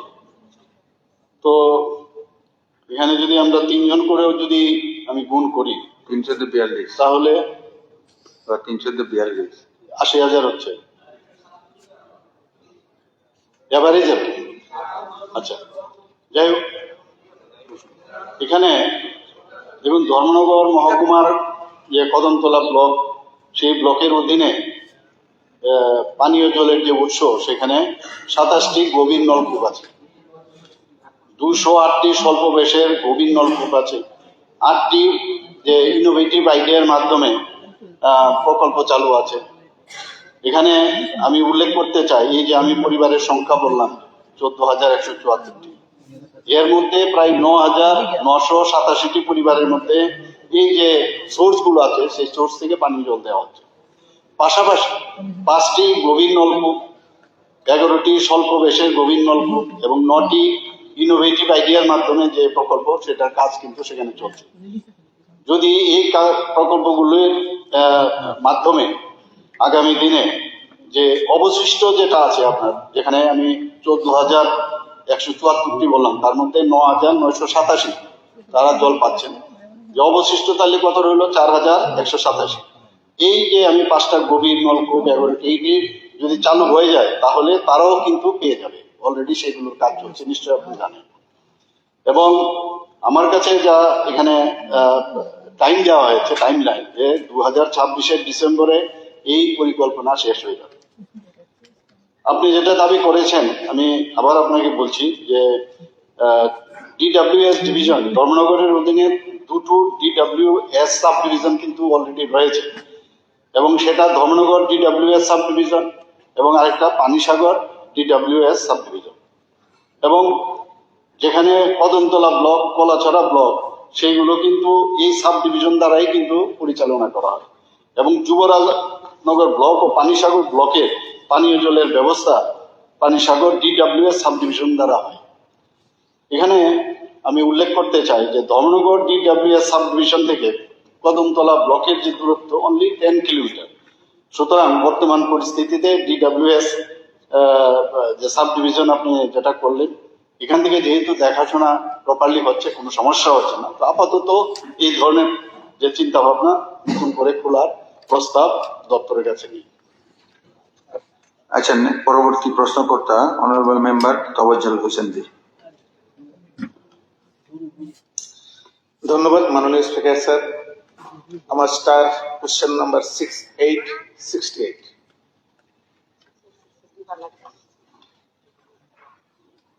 মাননীয় স্পিকার স্যার, প্রশ্ন, বক্সনগর এলাকায় জনগণের চাহিদা মাথায় রেখে বক্সনগর স্থিত রোকিয়া গ্যাস প্রকল্প থেকে উত্তোলিত গ্যাস পাইপলাইনের সংযোগ প্রদানের ব্যাপারে রাজ্য সরকারের কোনো পরিকল্পনা আছে কিনা? উত্তর, জিওগ্রাফিক্যাল এরিয়া 11.56 এবং জিএ 11.57 এর north east gas distribution company limited এর গ্যাসের প্রাথমিক উৎস হলো নর্থ ইস্ট গ্যাস গ্রিড, যা মেসার্স আইজিজিএল দ্বারা তৈরি করা হচ্ছে। উল্লেখিত পাইপলাইনটি সম্পন্ন বা চালু হওয়ার পর NEGDCL প্রযুক্তিগত সম্ভাব্যতার পর্যালোচনা করে বক্সনগর এলাকায় গ্যাস সরবরাহের পরিকল্পনা করতে পারে। ধন্যবাদ। সাপ্লিমেন্টারি স্যার, আমাদের বক্সনগরে যে রুকিয়া থার্মাল পাওয়ার প্রজেক্ট 60 মেগাওয়াট তাপবিদ্যুৎ কেন্দ্র বহুদিন আগ থেকে চলছে। এবার নতুন করে আমাদের মাননীয় পাওয়ার মিনিস্টারের মাধ্যমে আমাদের 1000 কোটি টাকা ব্যয়ে 120 মেগাওয়াট বিদ্যুৎ উৎপাদনের আরো একটি নতুন প্রজেক্ট এই রুকিয়াতে স্থাপন করার জন্য আমাদের পাওয়ার মিনিস্টার উদ্যোগ নিয়েছেন এবং কাজ চলছে। এখন এখানে গ্যাস দিয়ে যেহেতু কারেন্ট উৎপন্ন হয়, আমাদের বক্সনগর এলাকার প্রায় 10টা গ্রাম পঞ্চায়েত এলাকা থেকে গ্যাসগুলো উত্তোলন করে ওএনজিসির মাধ্যমে সেটা দিয়ে আমাদের এই কারেন্ট উৎপন্ন হয়। গ্রামের সাধারণ মানুষ, 10টা গ্রাম পঞ্চায়েতের এলাকার মানুষ এই যে ওএনজিসির মাধ্যমে যে গ্যাস পাইপলাইনে এখানে রুকিয়াতে আনা হয়, সেখানে আমাদের অনেক মানুষের জুতের জমির উপর দিয়ে, কৃষি জমির উপর দিয়ে, বাড়ির উপর দিয়ে এই লাইনগুলো আসার কারণে তখন গ্রামবাসী একটা স্যাক্রিফাইস করে যে আমাদের এখানে একটা বিরাট বড় পাওয়ার প্রজেক্ট, এখানে সরকার বা আমাদের দেশ উন্নয়ন হচ্ছে, তারা স্যাক্রিফাইস করেছে। কিন্তু এখন প্রশ্ন হলো, কিছুদিন আগে, 2-3 মাস আগে যখন এই পাওয়ার 120 মেগাওয়াটের পাওয়ার প্রজেক্ট নতুন করে 1000 কোটি টাকার প্রজেক্ট কাজ শুরু হলো, তখন প্রায় 5 থেকে 7,000 মানুষ আমার কাছে একটা ডেপুটেশনে মিলিত হয়েছে যে আমরা সরকারকে সহযোগিতা করছি এত বড় প্রজেক্টের জন্য, কিন্তু আমাদের এলাকার মধ্যে এখান থেকে যেহেতু গ্যাস দিয়ে কারেন্ট উৎপন্ন হয়, আমাদের বক্সনগর এরিয়ার মধ্যে পাইপলাইনের মধ্যে গ্যাস দিতে হবে। আমার কাছে ডেপুটেশনে সামিল হয়। তখন আমি পার্সোনালি ভাবে আমার মাননীয় মুখ্যমন্ত্রীর কাছে এই ব্যাপারটা নিয়ে আমি আলোচনায় বসি। স্যার, এই ঘটনা সাধারণ মানুষ বুঝে না, এখন গ্যাস পাইপলাইনের মাধ্যমে গ্যাস চাইছে। আমার মাননীয় মুখ্যমন্ত্রী বলেছেন যে এটা তো গেইলের ব্যাপার, এটা আসলে প্রকৃত ব্যাপারটা কিভাবে হয় আমি জানি না, আমি তারপর এটাকে নিয়ে দেখছি। তারপর আমার মনে হয় যে এটা কনজিউমারের উপরে নির্ভর করবে, যে কনজিউমার কতজন, তারাও তো দেবে, তারাও তো প্রফিট চায়। প্রশ্নতে আসেন অনারেবল মেম্বার, প্রশ্নতে আসছি মাননীয় স্পিকার স্যার, আসছি মাননীয় স্পিকার স্যার। তারপরে আমি এখানে কনজিউমার লিস্ট তৈরি করেছি। বক্সনগরের ব্লক এলাকার মধ্যে কমপক্ষে 14 থেকে 15,000 পরিবার আছে, তার মধ্যে 10,000 পরিবার তারা এই পাইপলাইনের মাধ্যমে গ্যাস নিতে চায়। কিন্তু একটা বড় ব্যাপার হলো 5 থেকে 7,000 মানুষ আমার কাছে যে ডেপুটেশন দিয়েছে এই যে পাওয়ার প্রজেক্ট থেকে যে গ্যাস পাইপলাইন দেওয়ার জন্য, এটা একটা অত্যন্ত আগামী দিন একটা বড় কিছু সাধারণ পাবলিকের মধ্যে সৃষ্টি হবে। তাই আমি অনুরোধ করব যে আমার ডিপার্টমেন্টের মাননীয় মন্ত্রীর কাছে যে বক্সনগরে যাতে পাইপলাইনের মাধ্যমে গ্যাস কনক্লুশন করেন। মাননীয় স্পিকার স্যার, আমি জাস্ট একটা যুক্ত করছি এখানে। যে প্রশ্নটা মাননীয় তোফাজ্জল হোসেন মহোদয় করছেন এবং এর আগেও মাননীয় দীপঙ্কর সেন মহোদয় করেছেন, যে আমাদের রাজ্যের যে সমস্ত জায়গাতে গ্যাস কূপ খনন হয়েছে, পাওয়া গেছে, সেগুলি সবটা হলো হিলি এরিয়া এবং বেশিরভাগ হলো এডিসি এরিয়া। তো স্বাভাবিকভাবে শুরুতে এসব নিয়ে কোনো ক্রাই ছিল না। এখন আগরতলাতে সেই সমস্ত এরিয়াগুলো থেকে পাইপে করে গ্যাস নিয়ে এসে এখানে পাইপলাইন গ্যাস, রান্নার গ্যাস সরবরাহ হচ্ছে এবং গ্রামের মানুষরাও শহরে এসে এগুলো দেখছেন। তো স্বাভাবিকভাবে বক্সনগরে হোক বা বিলোনিয়া বা উত্তর, এই দাবিগুলো উঠছে। তার সাথে হলো আমার বিধানসভা এলাকাতেও সেখানে কয়েকটা বেসরকারি সংস্থা, তারা যারা এই তৈল অনুসন্ধানে যুক্ত আছেন, তাদের তরফ থেকে কিন্তু জানি না এই কি বলে এই gas corporation limited of India, তাদের তরফ থেকে, গেলের তরফ থেকে বাড়ি করছে, কটা বাড়ি আছে। তো এতে দারু উৎসাহ তৈরি হচ্ছে। তো আমি সেই জায়গায় স্যার মাননীয় মন্ত্রীকে অনুরোধ করব দপ্তর, ওএনজিসি বা গেল তাদের ডেকে নিয়ে এসে যে এই মফস্বল এলাকাতে যেখান থেকে গ্যাস আসছে, হ্যাঁ, বিদ্যুৎ উৎপাদন হলে সে বিদ্যুতের সুযোগ তারা পায়, অবশ্যই গ্রামেও যায়, কিন্তু তারা গ্যাসও চায়।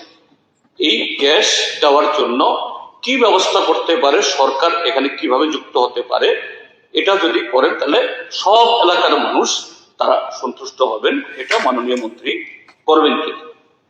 Honourable minister. স্যার, সর্বপ্রথম আমি বলতে চাই, গ্যাস পাইপলাইন যা পাওয়ার স্টেশন যা তা দিয়ে সিএনজি স্টেশনের যাওয়ার পারমিশন দেওয়া হয় না। পাশাপাশি north east gas distribution company limited সম্ভাব্য গ্যাস সরবরাহের পরিকল্পনার জন্য ওএনজিসি এবং ওয়েল ইন্ডিয়া লিমিটেডকে সমাধানের জন্য যোগাযোগ করা হয়েছে এবং এই কোম্পানিগুলির উত্তরের অপেক্ষমান। যদি আইজিজিএল পাইপলাইন কমিশন করা হলে প্রযুক্তিগত সম্ভাবনার ভিত্তিতে পরিস্থিতি পর্যালোচনা করে বক্সনগর এলাকায় অথবা অন্যান্য যে যারা কোয়েশ্চেন করেছেন সেই বিষয়ে আমরা দেখব, তারপরে আমরা ব্যবস্থা নিতে পারবো। ধন্যবাদ। আমার মাননীয় মুখ্যমন্ত্রী যদি এর সম্পর্কে একটু বলেন, ইন্টারভেন করেন, ভালো হয়। বিষয়টা এটা ত্রিপুরা রাজ্যের যে মফস্বল এলাকাতে যেখান থেকে গ্যাস উত্তোলিত হচ্ছে তাদের এটা তীব্র চাহিদা এবং কিভাবে মেটানো যায় টেকনিক্যালি বা যেভাবেই হোক। আমি যতটুকু এই বিষয়ে বুঝি আর কি, এখানে তো যে ওএনজিসি বলুন, গেল বলুন, যারা এরা কিন্তু বিজনেসটা আগে দেখে। তো যেহেতু বিজনেস দেখে ওরাও কিন্তু সার্ভে করে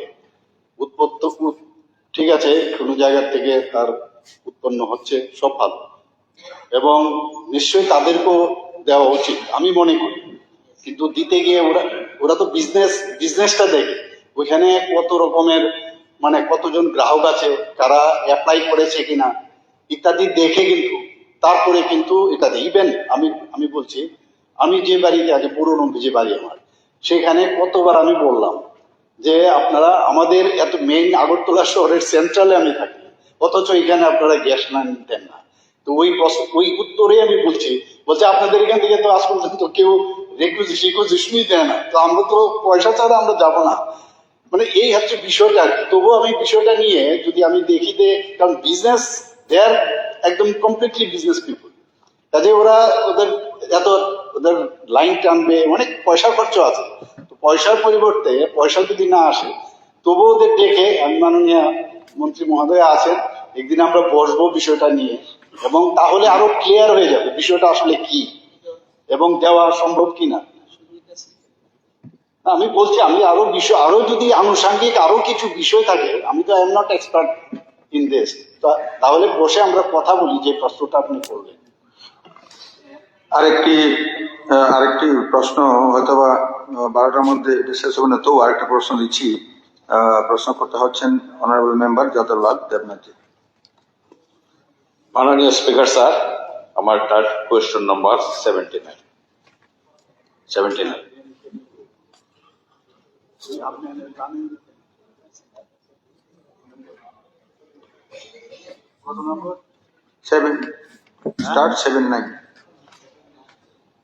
মাননীয় অধ্যক্ষ মহোদয়, মাননীয় বিধায়ক শ্রী যাদবলাল দেবনাথ মহোদয়, কোশ্চেন নাম্বার 79।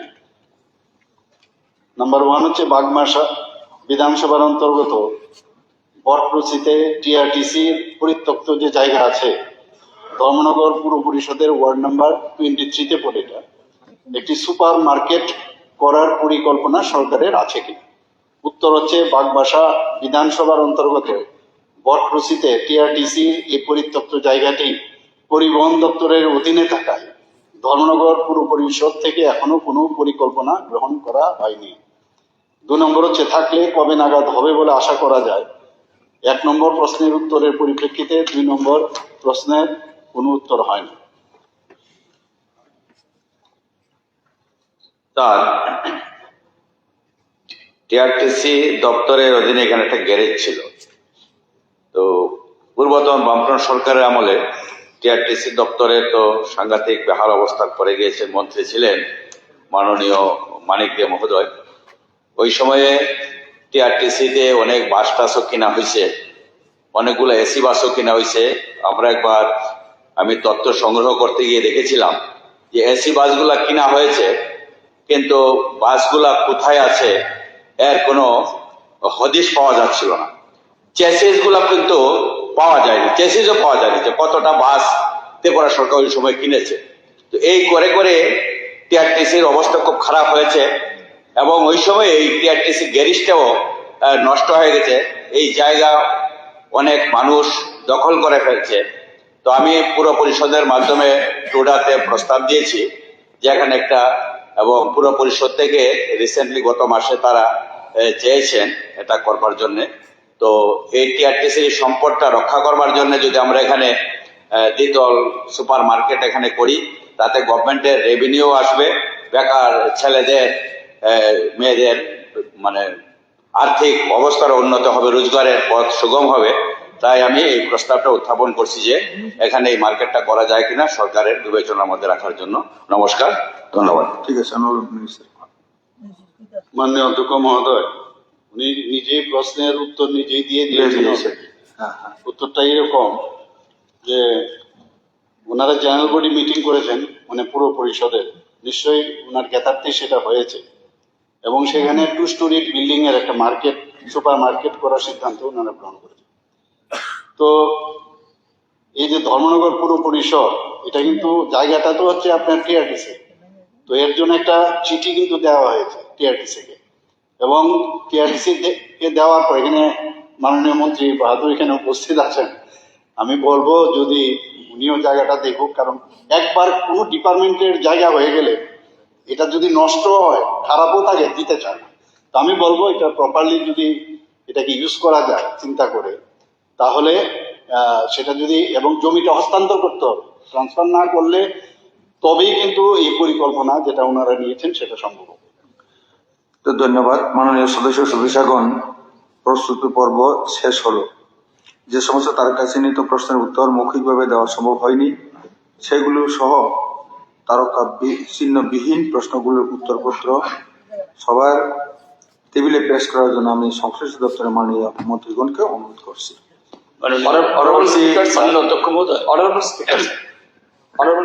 জাস্ট আমি একটা জিনিস বলতে চাই এখানে, according to rules of procedure and conduct of business in Tripura Legislative Assembly, Rule 57, এটা বলছে no discussion shall be permitted during the time for question under the Rule 45 in respect of any question or of any answer given to a question that is supplementary. এই যে আমার মনে হচ্ছে এটা একটা bad practice আমাদের বিধানসভায় হচ্ছে, বিশেষ করে অনেক সিনিয়র, এদিকে তো মেম্বার আছে, গোপাল বাবুর কথা তো বলিলাম, আমাদের এদিকেও আছে এক দুজন। আমার মনে হয় কালকে থেকে এটাকে আরেকটু রেস্ট্রিক্টেড করলে ভালো, কারণ মাত্র দেখা গেছে 5-6টা কোয়েশ্চেন আসছে, গতকালকে বোধ 4টা প্রশ্ন এসছে, অনেক মেম্বার ডিপ্রাইভ হচ্ছে। তো এটাকে আরেকটু রেস্ট্রিক্টেড করে আমার মনে হয় আরেকটু ডিলিজেন্ট ওয়েতে আমাদের এটা অ্যাড্রেস করা উচিত। মানে খুবই ধন্যবাদ মন্ত্রীজিকে। এটা সবাই সতর্ক থাকতে হবে, তার জন্যই বলছি। মানে স্পিকার স্যার, এটা ঠিকই বলেছেন। হ্যাঁ, কারণ আমি চাইছি সবচেয়ে বেশি বেশি করে যাতে প্রশ্নগুলি ছোট্ট বিষয় স্যার, এগুলো ছোট্ট বিষয় মাননীয় মুখ্যমন্ত্রী দৃষ্টি আকর্ষণ করছি। একটা হলো ত্রিপুরার যে উত্তর পূর্বাঞ্চলে ললিত কলা কেন্দ্র 2018 সাল থেকে এখানে চালু হয়েছে এবং এই নজরুল কলাক্ষেত্রের এখানে অস্থায়ীভাবে,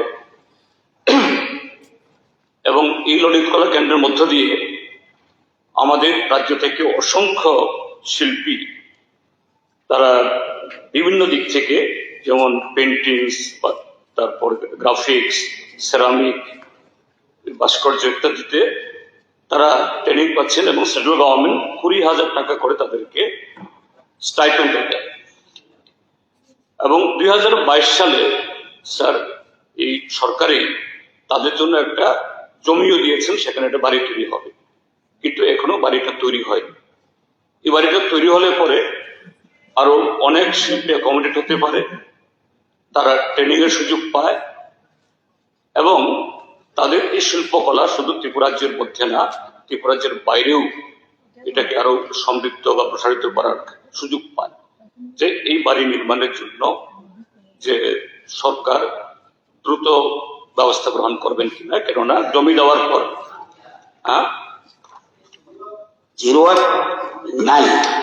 একটা সুযোগ পাইলেই যদি আপনি বাজেট আপনার গভর্নর ভাষণে বলতে পারতেন, আপনি কাঠ পোষণ আনতে পারতেন। আমার বক্তব্য প্রত্যেক কথা যদি এরকম ইউজ করেন এবং চিফ মিনিস্টার কিভাবে রেডিমেড রিপ্লাই দিবে, আমি বলছি না আরে কোশ্চেন আপনি করতে পারতেন, রেফারেন্স দিতে পারতেন, শর্ট প্রডিউস করতে পারতেন। আপনাকে তো স্কোপ দিচ্ছে বেশি, কিন্তু এই সুযোগটা নিয়ে যদি এরকম করেন তাহলে তো আপনি তো নিয়েছেন।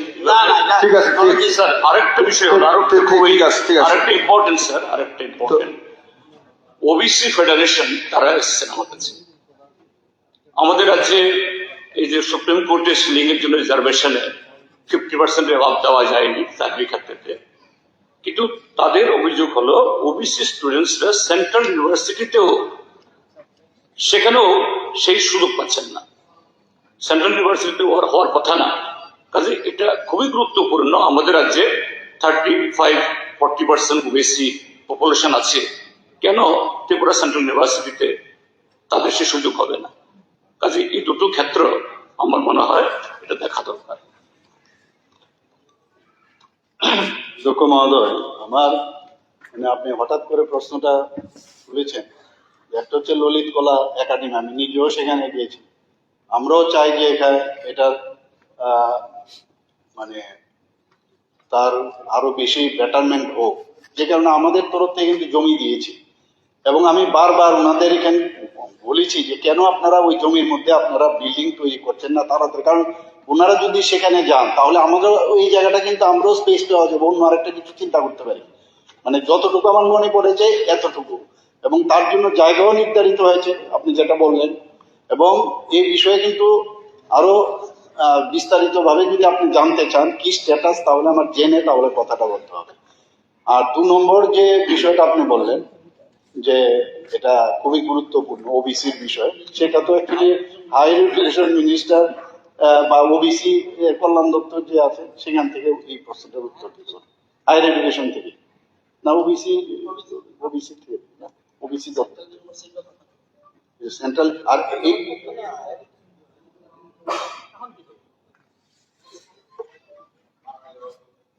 স্পিকার স্যার, উত্তর ত্রিপুরার মানুষের দীর্ঘদিনের একটা দাবি মনে করে শেষ হোক না, এটা শেষ হোক না, অনারেবল মিনিস্টার বসুক, বলুক ওবিসির বিষয়ে। মাননীয় মুখ্যমন্ত্রী বলেছেন, মাননীয় বলেই দিয়েছে higher education minister or OBC minister will take up the matter. এখানে উনি আবার দাঁড়িয়ে কি বলবে? অলরেডি চিফ মিনিস্টার অলরাইট কি আরে মাননীয় মুখ্যমন্ত্রী সম্মান দিন, উনি তো বলেই দিয়েছে you take up the matter of the central university. আচ্ছা না না বাবু, আপনি সিনিয়র লোক, আমি বলছি আরে এটা কথা নেই। মুখ্যমন্ত্রী আমার মনে আছে এখানে তো আমরা বহুদিন ধরে থাকি, আগে যে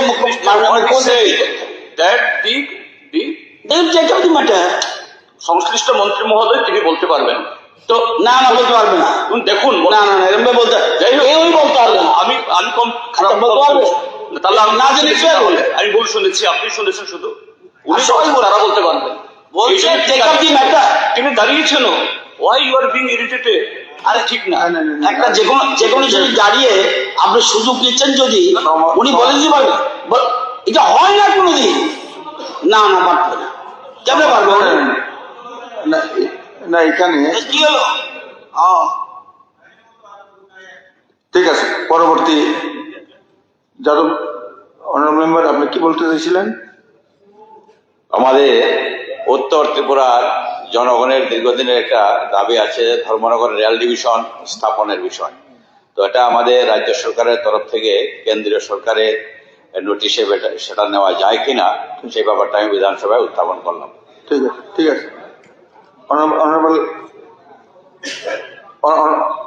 স্পিকার স্যার, অনারেবল মিনিস্টার সাহেব এটা যখন আমরা স্কুল কলেজে পড়তাম তখন থেকে আমাদের সমস্ত উত্তর ত্রিপুরা এবং ধর্মবাসী ডিমান্ড ছিল আমাদের ধর্মনগরে রেল ডিভিশন স্থাপনের জন্য। আচ্ছা ঠিক আছে, উনি বর্তমানে ফোকাসটা কিন্তু চেঞ্জ হয়ে যাচ্ছে, সেজন্য আমরা যারা উত্তর ত্রিপুরা বিধায়করা কি আমাদের প্রত্যেকের বলবেন। আমাদের ধর্মনগরে যাতে রেল ডিভিশনটা স্থাপন করা হয় সেই ব্যাপারে যাতে হ্যাঁ অনারেবল মিনিস্টার বলবেন। স্টেপ নেওয়া হয়। অনারেবল মিনিস্টার বলবেন। মাননীয় অধ্যক্ষ মহোদয়, রেল ডিভিশন ডিক্লেয়ার করা রাজ্য সরকারের জারিসডিকশন নয়, এটা রেলওয়ে মিনিস্ট্রি গভর্নমেন্ট অফ ইন্ডিয়াকে করতে হবে, নাম্বার 1। নাম্বার 2, যেটা ডিভিশন আমাদের আগরতলার যে বাধারঘাটেরটা, এটাই আমরা সারা রাজ্যের প্রধান ডিভিশন হিসেবে আমরা জানি। আবার আলাদাভাবে ধর্মনগরকে করতে গেলে এটা রাজ্য সরকারের এখতিয়ারের বিষয়টা, বা মাননীয় মুখ্যমন্ত্রীও সেটা পারবেন না, আমি আগেও রেলের উত্তর দিতে গিয়ে বলেছি। আপনারা দাবি পেশ করতে পারেন উত্তর ত্রিপুরা জেলার বিধায়কদের তরফ থেকে, আমরা সেই দাবি দিল্লিতে পাঠিয়ে দেবো, তারা তাদেরকে সেই ডিসিশন নিতে। ধন্যবাদ। পরবর্তী বিজনেস হচ্ছে বিজনেস অ্যাডভাইজারি কমিটির প্রতিবেদন উত্থাপন ও গ্রহণ। মাননীয় সদস্যগণ, সবার পরবর্তী আলোচ্য বিষয় হলো বিজনেস অ্যাডভাইজারি কমিটির তৃতীয় প্রতিবেদন পেশ, বিবেচনা ও গ্রহণ করা। বিধানসভার বর্তমান অধিবেশনের 19 মার্চ বৃহস্পতিবার 2026 ইংরেজি তারিখ থেকে 23 মার্চ সোমবার 2026 ইংরেজি তারিখ পর্যন্ত বিধানসভার বিভিন্ন আলোচ্য বিষয়গুলি বিবেচনার জন্য বিজনেস অ্যাডভাইজারি কমিটি যে সময় নির্ঘণ্ট সুপারিশ করেছে, এই সংক্রান্ত তৃতীয় প্রতিবেদনটি সবাই বিবেচনার উদ্দেশ্যে পেশ করার জন্য আমি উপাধ্যক্ষ মহোদয়কে অনুরোধ করছি।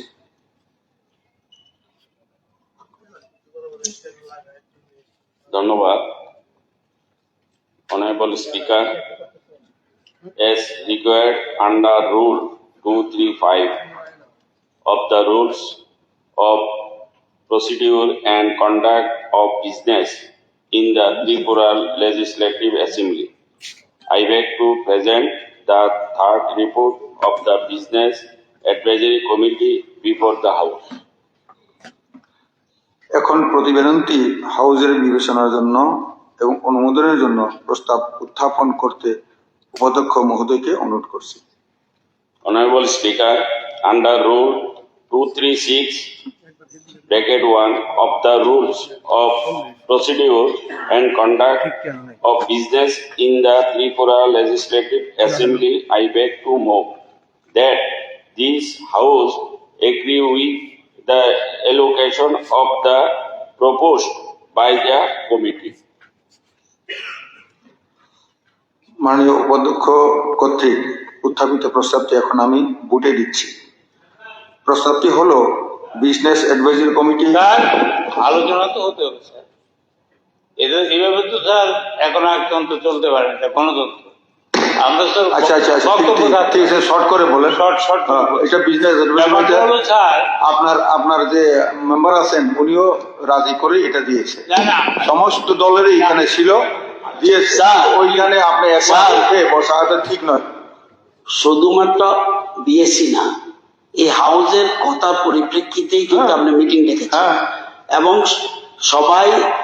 সবাই বলেছিল 20 মধ্যে শেষ করতে, বরঞ্চ লিডার অফ দি অপোজিশন বলছে একটু কষ্ট করে 23 করুন। এটা আমরা তো শর্টকাট করছেন, আর ফিল্ডে যাওয়ার জন্য স্যার আপনার দলের অনারেবল মেম্বারও ছিল, উনিও রাজি হয়েছেন। আমি কথা বলেই বলেছি স্যার, এটা হলো গণতন্ত্রের প্রতি একটা আঘাত। আপনি স্যার থার্ড টাইম দলের শৃঙ্খলা আপনি মানেন না স্যার, আমি আপনাকে বলি তাহলে দলের শৃঙ্খলা আপনি মানেন না। আপনি আমাকে বলতে দেবেন তো? দল না, এটা শুধু দল না, হাউস সিদ্ধান্ত নিছে। আরে ভাই, আপনি গণতন্ত্রের আঘাত কি সবাই করছে নাকি? এখন মাত্র এলো গণতন্ত্রের আঘাত যে কথাটা সবাইকে আঘাত করছে। 1 মিনিট, আমি জানি না স্যার। ব্যাপারটা হলো স্যার, আমি তো স্যার প্রায় 20 বছর হয়ে গেল, এই দেখলাম থার্ড টাইম আপনার অ্যামেন্ড করতে, থার্ড টাইম।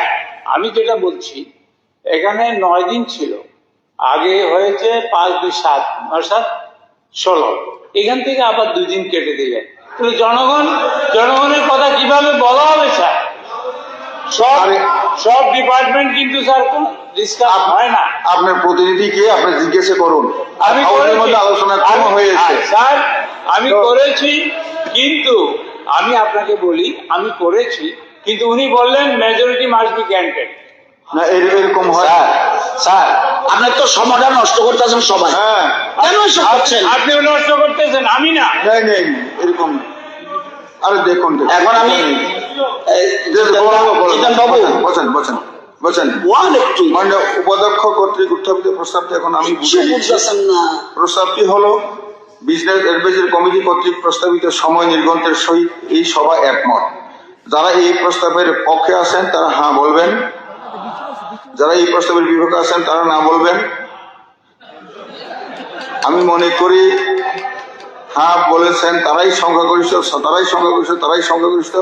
অতএব প্রতিবেদনটি সভা কর্তৃক গৃহীত হলো। একটি ঘোষণা দিচ্ছি, মাননীয় সদস্যগণ, নির্ধারিত কর্মসূচি অনুযায়ী আগামী 23 মার্চ 2026 তারিখে বিধানসভার অধিবেশন শেষ হচ্ছে। এই পরিপ্রেক্ষিতে আগামী 20 মার্চ 2026 এবং 13 মার্চ 2026 তারিখে রেফারেন্স নোটিশ এবং কলিং অ্যাটেনশন নোটিশ ত্রিপুরা বিধানসভা সচিবালয়ে জমা না দেওয়ার জন্য আমি মাননীয় সদস্যগণকে বিশেষভাবে অনুরোধ করছি।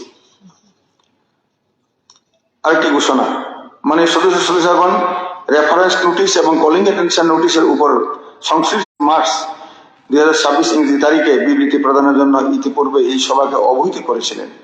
সেই সমস্ত বিবৃতি সমূহ আগামীকাল অর্থাৎ 20 মার্চ 2026 ইংরেজি প্রদান করার জন্য আমি সংশ্লিষ্ট দপ্তরের দায়িত্বপ্রাপ্ত মন্ত্রীগণকে অনুরোধ করছি। অন্যান্য রেফারেন্স নোটিশ এবং কলিং অ্যাটেনশন নোটিশের উপর সংশ্লিষ্ট দপ্তরের দায়িত্বপ্রাপ্ত মন্ত্রীগণ পূর্ব নির্ধারিত দিনক্ষণ অনুসারে আগামী 23 মার্চ 2026 তারিখে বিবৃতি প্রদান করবেন। রেফারেন্স পিরিয়ড, এখন রেফারেন্স পিরিয়ড আমি মানে সদস্যদের নিকট থেকে 3টি রেফারেন্স পিরিয়ডের নোটিশ পেয়েছি। সেই নোটিশগুলি পরীক্ষা নিরীক্ষার পর গুরুত্ব অনুসারে সবাই উত্থাপনের অনুমতি দিয়েছি। প্রথমে আমি মাননীয় সদস্য শ্রী নির্মল বিশ্বাস এবং শ্রী সুদীপ সরকার কর্তৃক যুগ্মভাবে আনিত রেফারেন্স নোটিশের বিষয়বস্তু সবাই উত্থাপনের জন্য অনুরোধ করছি। স্যার, মাননীয় অধ্যক্ষ মহোদয়, রেফারেন্স পিরিয়ডে আমার বিষয় হচ্ছে 18 মার্চ 2026 ইংরাজি স্যন্দন পত্রিকার প্রথম পাতায় প্রকাশিত পূর্তে মাফিয়ারাজ, ঠিকাদার পেটাই, বাস্তুকারকে হুমকি, আতঙ্ক শীর্ষক সংবাদ সম্পর্কে।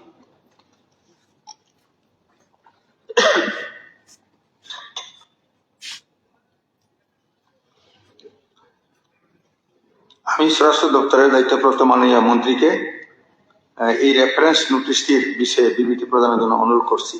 যদি তিনি আজ বিবৃতি দিতে প্রস্তুত থাকেন না থাকেন তবে সময় চাইতে পারেন এবং পরে কবে তিনি বিবৃতি দিতে পারবেন সেটা অনুগ্রহ করে জানাবেন। মাননীয় অধ্যক্ষ মহোদয়, আমি আগামী 23 মার্চ দ্বিতীয় রেফারেন্স পিরিয়ড নোটিশটি এনেছেন মাননীয় সদস্য শ্রীমতী স্বপ্না দাস পাল।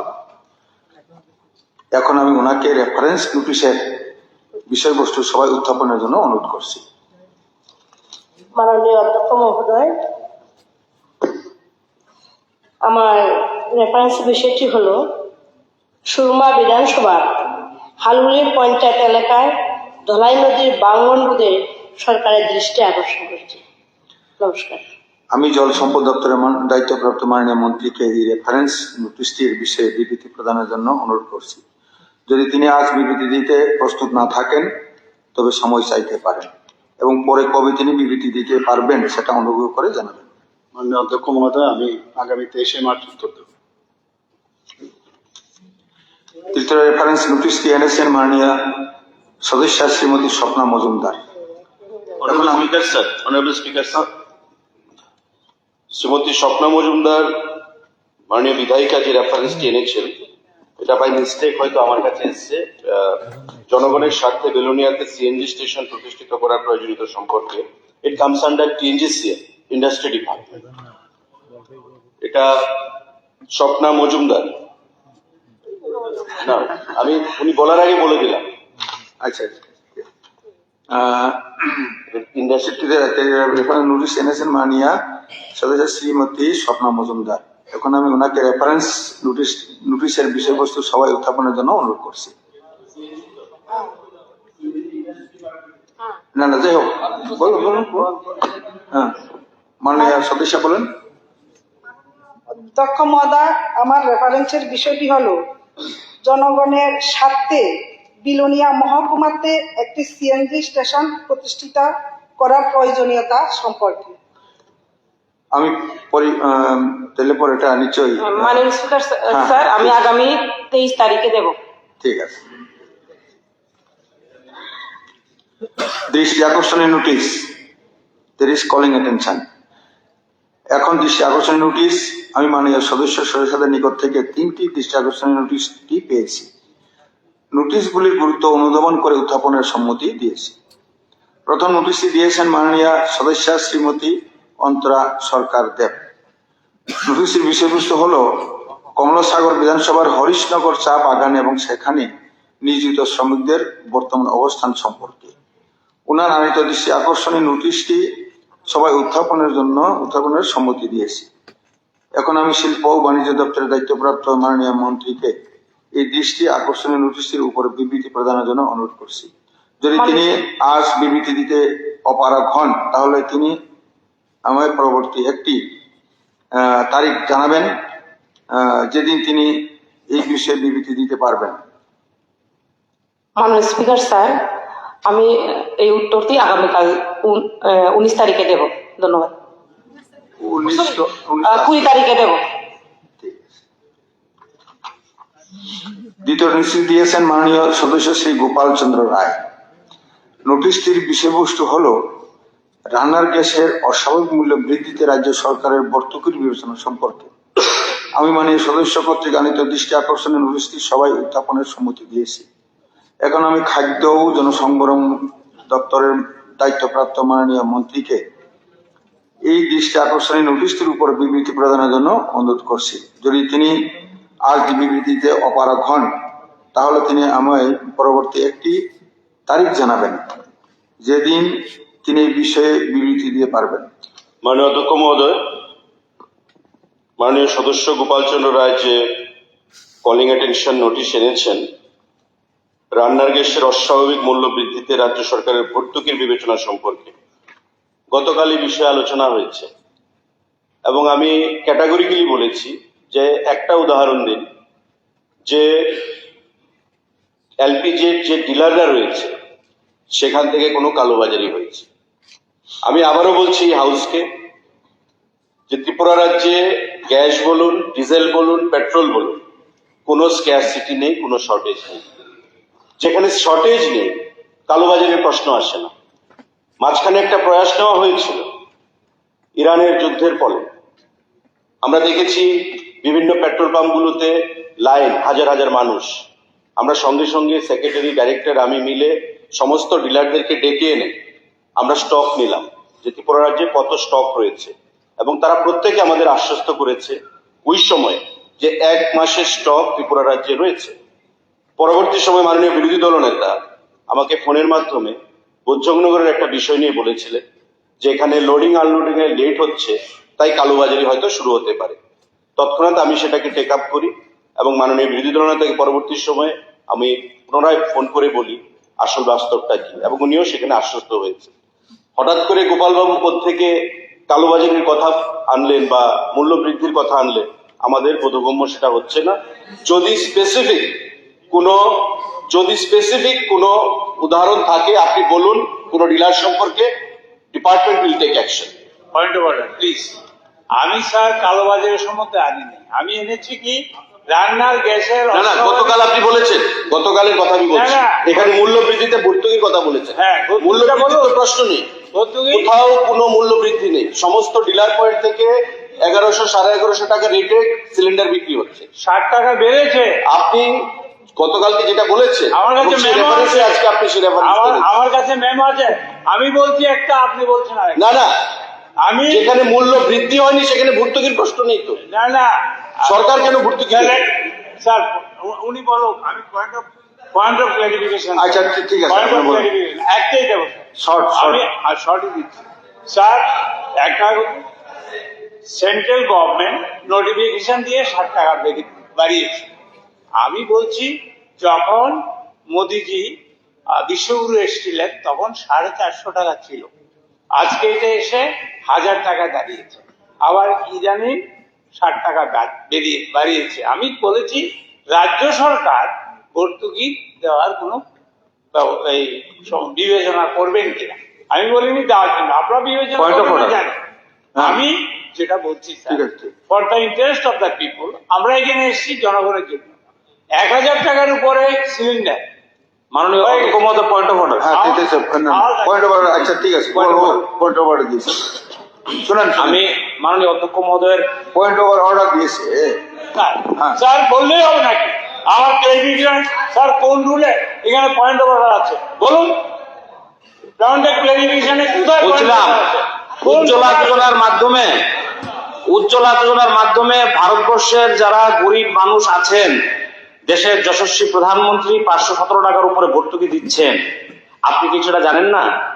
যারা এফোর্ড করতে পারছে, মাননীয় প্রধানমন্ত্রী সারা ভারতবর্ষের মানুষের কাছে যখন উনি আবেদন জানিয়েছেন,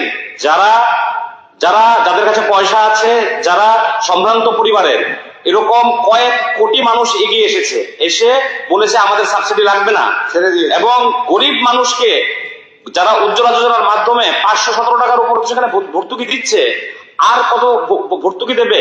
যারা, আমরা তো চাই না, অনেকেই ভর্তুকির টাকা নেন না, তো এখানে আবার ভর্তুকির প্রশ্ন কোত্থেকে আসে যেখানে সরকার দিচ্ছে? আচ্ছা ঠিক আছে, ঠিক আছে, বলেন। ঠিক আছে, পয়েন্ট টু পয়েন্ট বলেন। মাননীয় সদস্য ঠিকই বলেছেন। মাননীয় আমাদের প্রধানমন্ত্রী এসেই বলেছেন কে ভর্তুকি নেবেন না। ঠিক আছে, যারা নেবেন না তারা। কিন্তু বক্তব্য হলো এখন রতনবাবু প্লিজ সব বললেই হবে না, যেভাবে এইভাবে উঠে পড়বে। 2 ঘন্টা বক্তৃতা, কোনো কথা নাই। ওয়ার্ল্ড, বিশ্ব, ব্রহ্ম সব চলবে। ঠিক আছে, বসেন। ঠিক আছে, বসেন। তৃতীয় নোটিশ দিয়েছেন মাননীয় সদস্য শ্রী রঞ্জিত দেববর্মা। নোটিশের বিষয়বস্তুটি হলো ন্যাশনাল হাইওয়ের অধিগ্রহণ জায়গায় বেআইনিভাবে দোকানপাট গড়ে তোলা সম্পর্কে। আমি মাননীয় সদস্য কর্তৃক আনিত দৃষ্টি আকর্ষণীয় নোটিশটি সবাই উত্থাপনের সম্মতি দিয়েছি। এখন আমি পূর্ত জাতীয় সড়ক দপ্তরের দায়িত্বপ্রাপ্ত মাননীয় মন্ত্রীকে এই দৃষ্টি আকর্ষণীয় নোটিশের উপর বিবৃতি প্রদানের জন্য অনুরোধ করছি। যদি তিনি আজ বিবৃতিতে অপারগ হন, তাহলে তিনি আমার পরবর্তী একটি তারিখ জানাবেন যেদিন তিনি এই বিষয়ে বিবৃতি দিতে পারবেন। মাননীয় অধ্যক্ষ মহোদয়, মাননীয় বিধায়ক শ্রী রঞ্জিত দেববর্মা মহোদয় যে কথাটা বলেছেন, আমি আগামী 23শে মার্চ তার উত্তর। Laying of papers on the table of the house. Now the business before the house is laying a copy of the quarterly review reports of Finance Minister for the fourth quarter of 2024 and 25 and first, second and third quarters of 2025-26 as per Tripura FRBM Act 2005 on the table of the house. Now I request the Honorable Minister in charge of the Finance etc. departments to lay a copy of the above mentioned quarterly review reports on the table of the house.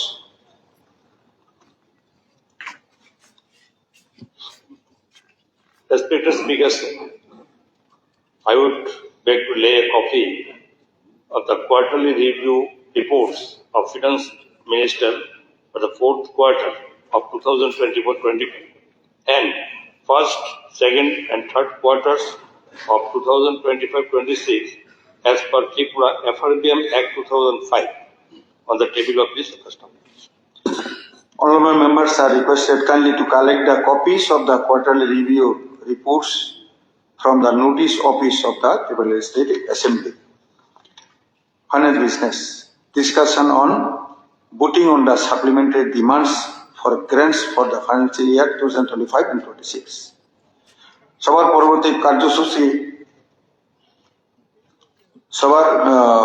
কার্যসূচি হলো 2025 এবং 2026 আর্থিক সালের অতিরিক্ত ব্যয় বরাদ্দের দাবিগুলি সবাই উপস্থাপন, আলোচনা এবং ডিমান্ডগুলোর উপর ভোট গ্রহণ। আজকের কার্যসূচিতে মোট 52টি অতিরিক্ত ব্যয় বরাদ্দের দাবি রয়েছে। এখন এই অতিরিক্ত ব্যয় বরাদ্দের দাবিগুলির উপর আলোচনা শুরু হবে এবং আলোচনা শেষে ভোট গ্রহণ করা হবে। মাননীয় সদস্যগণ, আপনারা আজকের কার্যসূচির সাথে ইতিমধ্যে আলোচ্য অতিরিক্ত ব্যয় বরাদ্দের দাবিগুলো এবং দাবিগুলোর উপর আনিত 27 প্রস্তাব পেয়েছেন।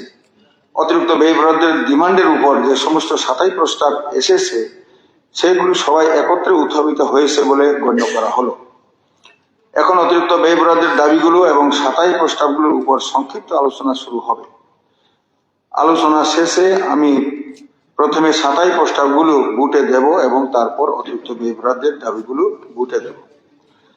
যে 3 জন মাননীয় সদস্য অতিরিক্ত ব্যয় বরাদ্দের ডিমান্ডগুলোর উপর 27 প্রস্তাব এনেছেন, প্রথমে ওনারা পর্যায়ক্রমে 27 প্রস্তাব আনার কারণ উল্লেখ করে সংক্ষিপ্তভাবে বক্তব্য রাখবেন। এরপর 27 প্রস্তাবের উপর সংশ্লিষ্ট দপ্তরের দায়িত্বপ্রাপ্ত মাননীয় মন্ত্রীগণ বক্তব্য রাখবেন। আলোচনা শুরু করার পূর্বে আমি মাননীয় সদস্যগণকে অনুরোধ করব ওনারা যেন ওনাদের আলোচনা শুধুমাত্র অতিরিক্ত ব্যয় বরাদ্দের দাবির উপরেই সীমাবদ্ধ রাখেন। এখন আমি মাননীয় সদস্য শ্রী গোপাল চন্দ্র রায় কে অনুরোধ করছি আলোচনা শুরু করার জন্য। ধন্যবাদ অধ্যক্ষ মহোদয়। এবং সময়ের উপর নজর একটু রাখবেন। আমি মাত্র 3টা দিয়েছি। আমি প্রথমেই বলবো ফাইন্যান্স মিনিস্টার সাহেবকে, আমি বারবার বলেছি যে সাপ্লিমেন্টারি গ্র্যান্ট যখন করা হবে তখন এটা সবকিছুর একটা ফার্স্ট পেজে কোন কোন দপ্তর আপনি করছেন এটা একটা সিনপসিস ফার্স্ট পেজে দেওয়ার জন্য অনুরোধ করেছিলাম। আমি যদিও অনুরোধ কেউ শোনে না, কারণ এখানে যেমন তেমন চলছে, কিছু করার নেই স্যার। ব্যাপারটা হলো এটা দেখে কেউ বলতে পারবে না যে এটার মধ্যে ভেতরে একটা সূচিপত্র থাকা দরকার সাপ্লিমেন্টারি বাজেটে, যেটা অরিজিনাল বাজেটে আছে। আমি আপনার রুরাল ডেভেলপমেন্ট এখানে 31 ডিমান্ড নাম্বার 31, এখানে মাননীয় মন্ত্রী বলেছেন the department has received fund from the government of India under NGN-REGA. যদিও এখানে according to the book published by this government, finance minister যেটা বাজেট 2025-6 এ যেটা করেছে, এটা কি হয়েছে, status of flow of fund outside state budget 2025-26. এখানে যেখানে বললেন যে এই টাকাটা এনজিএম জায়গার টাকাটা বাজেটের টাকা না, বাজেটের বাইরে আউটসাইডটা, এখানে আপনাদের বাজেটে যে গ্ল্যান্স আপনারা মেনশন করেছেন সেটা আবার এই টাকাটা আপনারা পেয়েছেন, কিন্তু জি করার পর এনজিএন রেখা তো আপনারা উঠিয়ে দিয়েছেন। আমার বক্তব্য হলো ঠিক আছে, টাকা পেয়েছেন, গরিবকে টাকা দেবেন, যদিও এখন এনজিএন রেখাটা আপনারা আসার পর 14 পরে ধীরে ধীরে এটাকে শেষ করে দিতে চাইছেন, নতুন আইন এনেছেন 2025 সালের শেষ দিকে। ঠিক আছে, আপনারা জিরামজির জন্য আপনারা কাজ করুন, কিন্তু আমি বলবো এখানে ফাইন্যান্স মিনিস্টার সাহেবকে বলবো, রতন বাবুকে আমি বলছি, যেহেতু আপনারা কমিটমেন্ট করেছিলেন যে 200 দিনের মিনিমাম কাজ করবেন এবং 340 টাকা মজুরি আপনারা দেবেন, কখন এই ত্রিপুরাবাসীকে আপনারা স্বপ্ন দেখিয়েছিলেন এবং আপনারা এই ক্ষমতা এসেছিলেন। আজকে এই জিরামজিতে আপনারা স্টেট থেকে কোন অ্যামেন্ডমেন্ট করে 340 টাকা করবেন কিনা এর জন্য আমি এখানে অনুরোধ করছি। আমি যেটা বলবো নেক্সটটা হলো ডিমান্ড নাম্বার 19 ট্রাইবাল ওয়েলফেয়ার।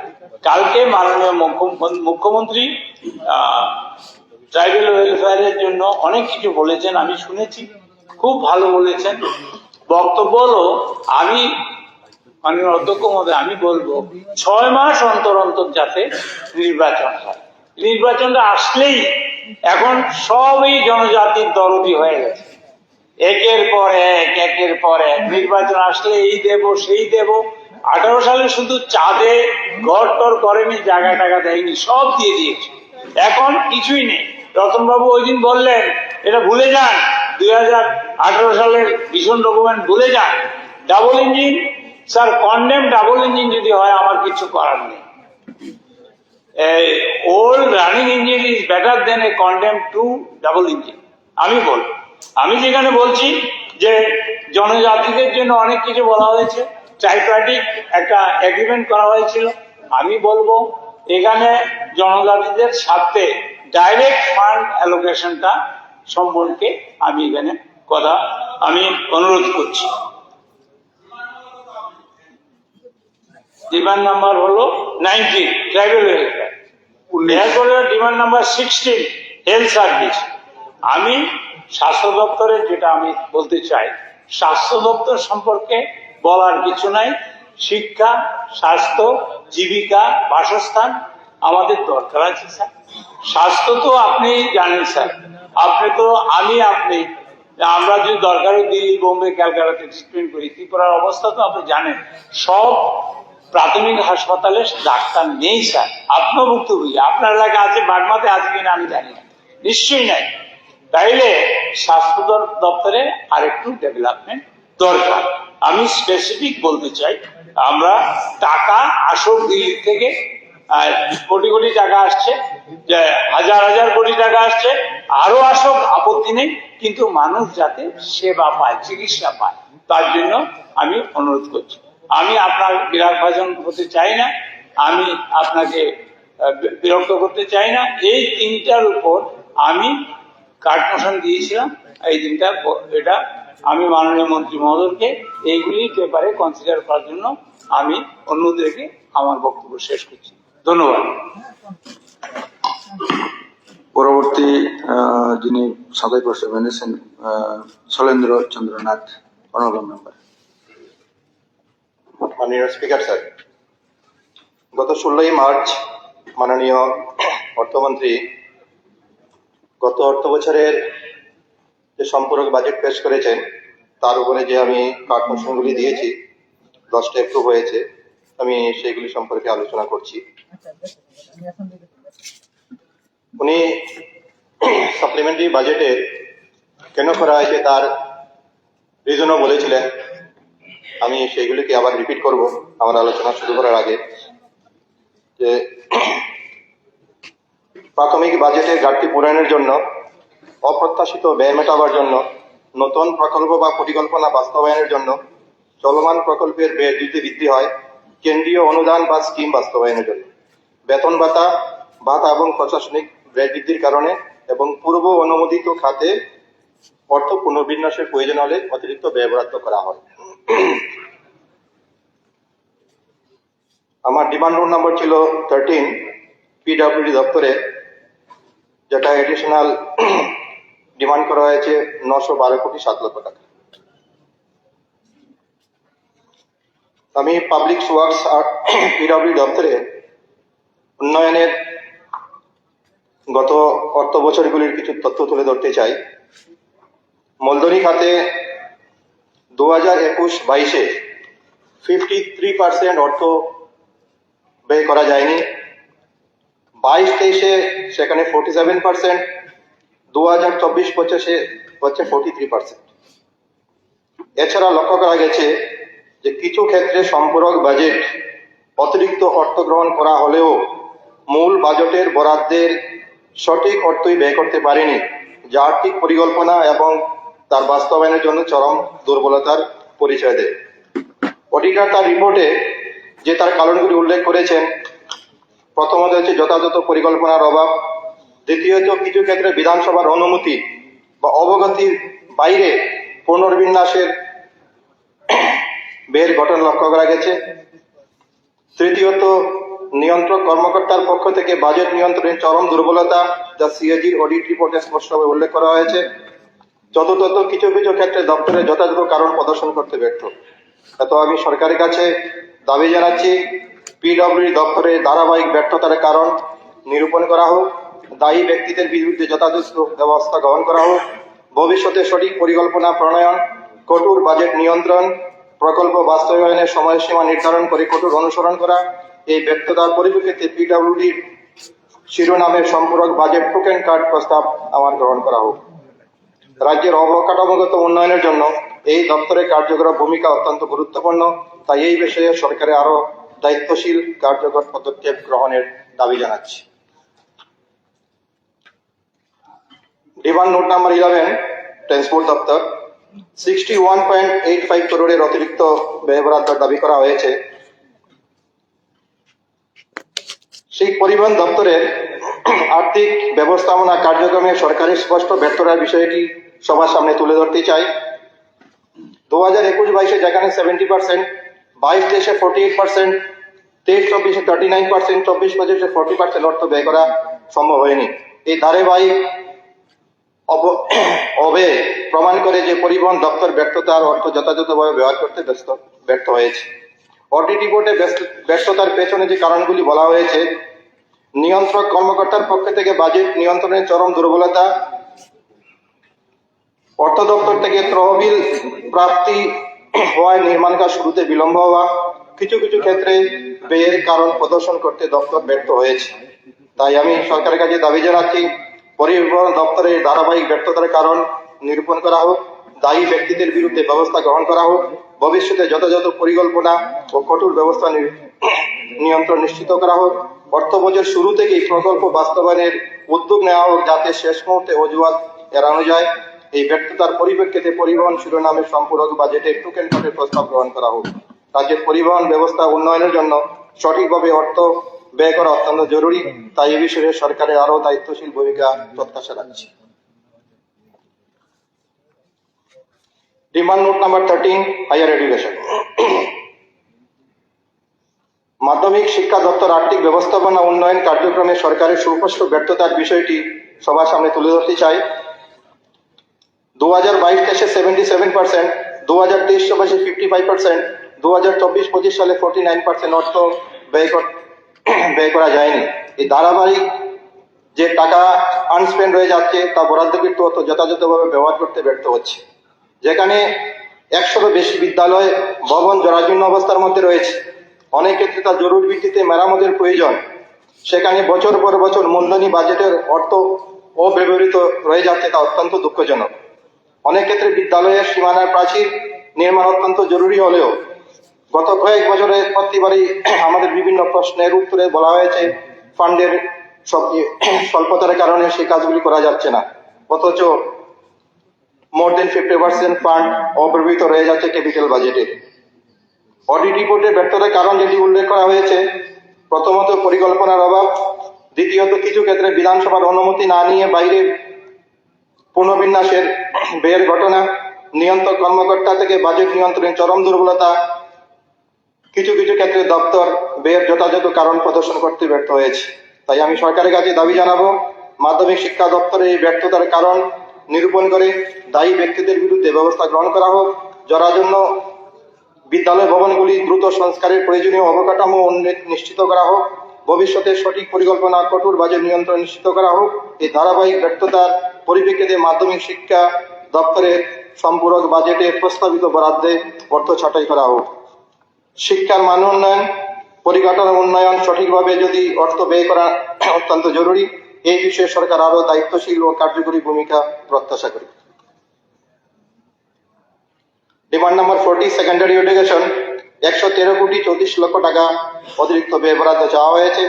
উচ্চশিক্ষা শিরোনামের সম্পূরক বাজেটের ছাঁটাই সংক্রান্ত আলোচনায় আমি উচ্চশিক্ষা দপ্তরের আর্থিক ব্যবস্থাপনা উন্নয়ন কার্যক্রমের চরম ব্যর্থতার বিষয়টি সবার সামনে তুলে ধরতে চাই। যেখানে 21-22 89%, 23-24 15% এবং মূলধনী খাতে 21-22 89%, 22-23 94%, 23-24 81% এবং 24-25 সালে 54.76% অর্থ ব্যয় করা সম্ভব হয়নি। যেখানে রাজ্যের বিদ্যালয়ের ভবনগুলি জরাজীর্ণ, মেরামত করা যাচ্ছে না, সেখানে বিপুল অর্থ মূলধনী খাতে অব্যবহৃত রয়ে যাওয়া চরম উদাসীনতা এবং অদক্ষতার প্রমাণ বহন করে। তাই আমার আবেদন হচ্ছে উচ্চশিক্ষা দপ্তরের ব্যর্থতার পূর্ণাঙ্গ তদন্ত করা হোক, দায়ী ব্যক্তিদের বিরুদ্ধে ব্যবস্থা গ্রহণ করা হোক, অবিলম্বে জরাজীর্ণ বিদ্যালয় ভবনগুলি সংস্কার ও কার্যকর পদ্ধতি মাননীয় অধ্যক্ষ মহোদয়, আমি আপনার কাছে আপনার মাধ্যমে মাননীয় শৈলেন্দ্র বাবুকে জাস্ট রিপ্লাই করছেন না, জাস্ট ক্লারিফিকেশন, রিপ্লাই না, আপনি শুনে তো নিন, আপনি শুনে নিন, প্রথম শুনে নিন, উনি একটু শুনে নিন, স্পষ্ট করে বলুন। উনি কখনো হায়ার এডুকেশন বলছেন কিন্তু ডিমান্ড স্কুলের তুলছেন, উনি এটা স্পষ্ট করুন। বলছেন হায়ার এডুকেশন, তুলছেন স্কুলের, তো কোনটা হায়ার এডুকেশন কোনটা স্কুল এডুকেশন সেটা ক্লিয়ার করলে বললে ভালো। উনি কনফিউজ করছেন সবাইকে। বলে বিষয়টা হাটটা, কারণ এটা গুলিয়ে ফেললে হবে না। দুটো ডিপার্টমেন্ট রয়েছে, হায়ার এডুকেশন, সেকেন্ডারি এডুকেশন। হ্যাঁ, 99% যে আনস্পেন্ড অ্যামাউন্টের কথা বলেছে দুটোর ক্ষেত্রে সেম, পার্সেন্টেজটা দুটোর ক্ষেত্রে আলাদা। আমি মন্ত্রী মহোদয়কে আমি দুটো পার্সেন্টেজ ইন ডিটেলস আমি লাস্ট 10 ইয়ার্সে পাঠিয়ে দেবো।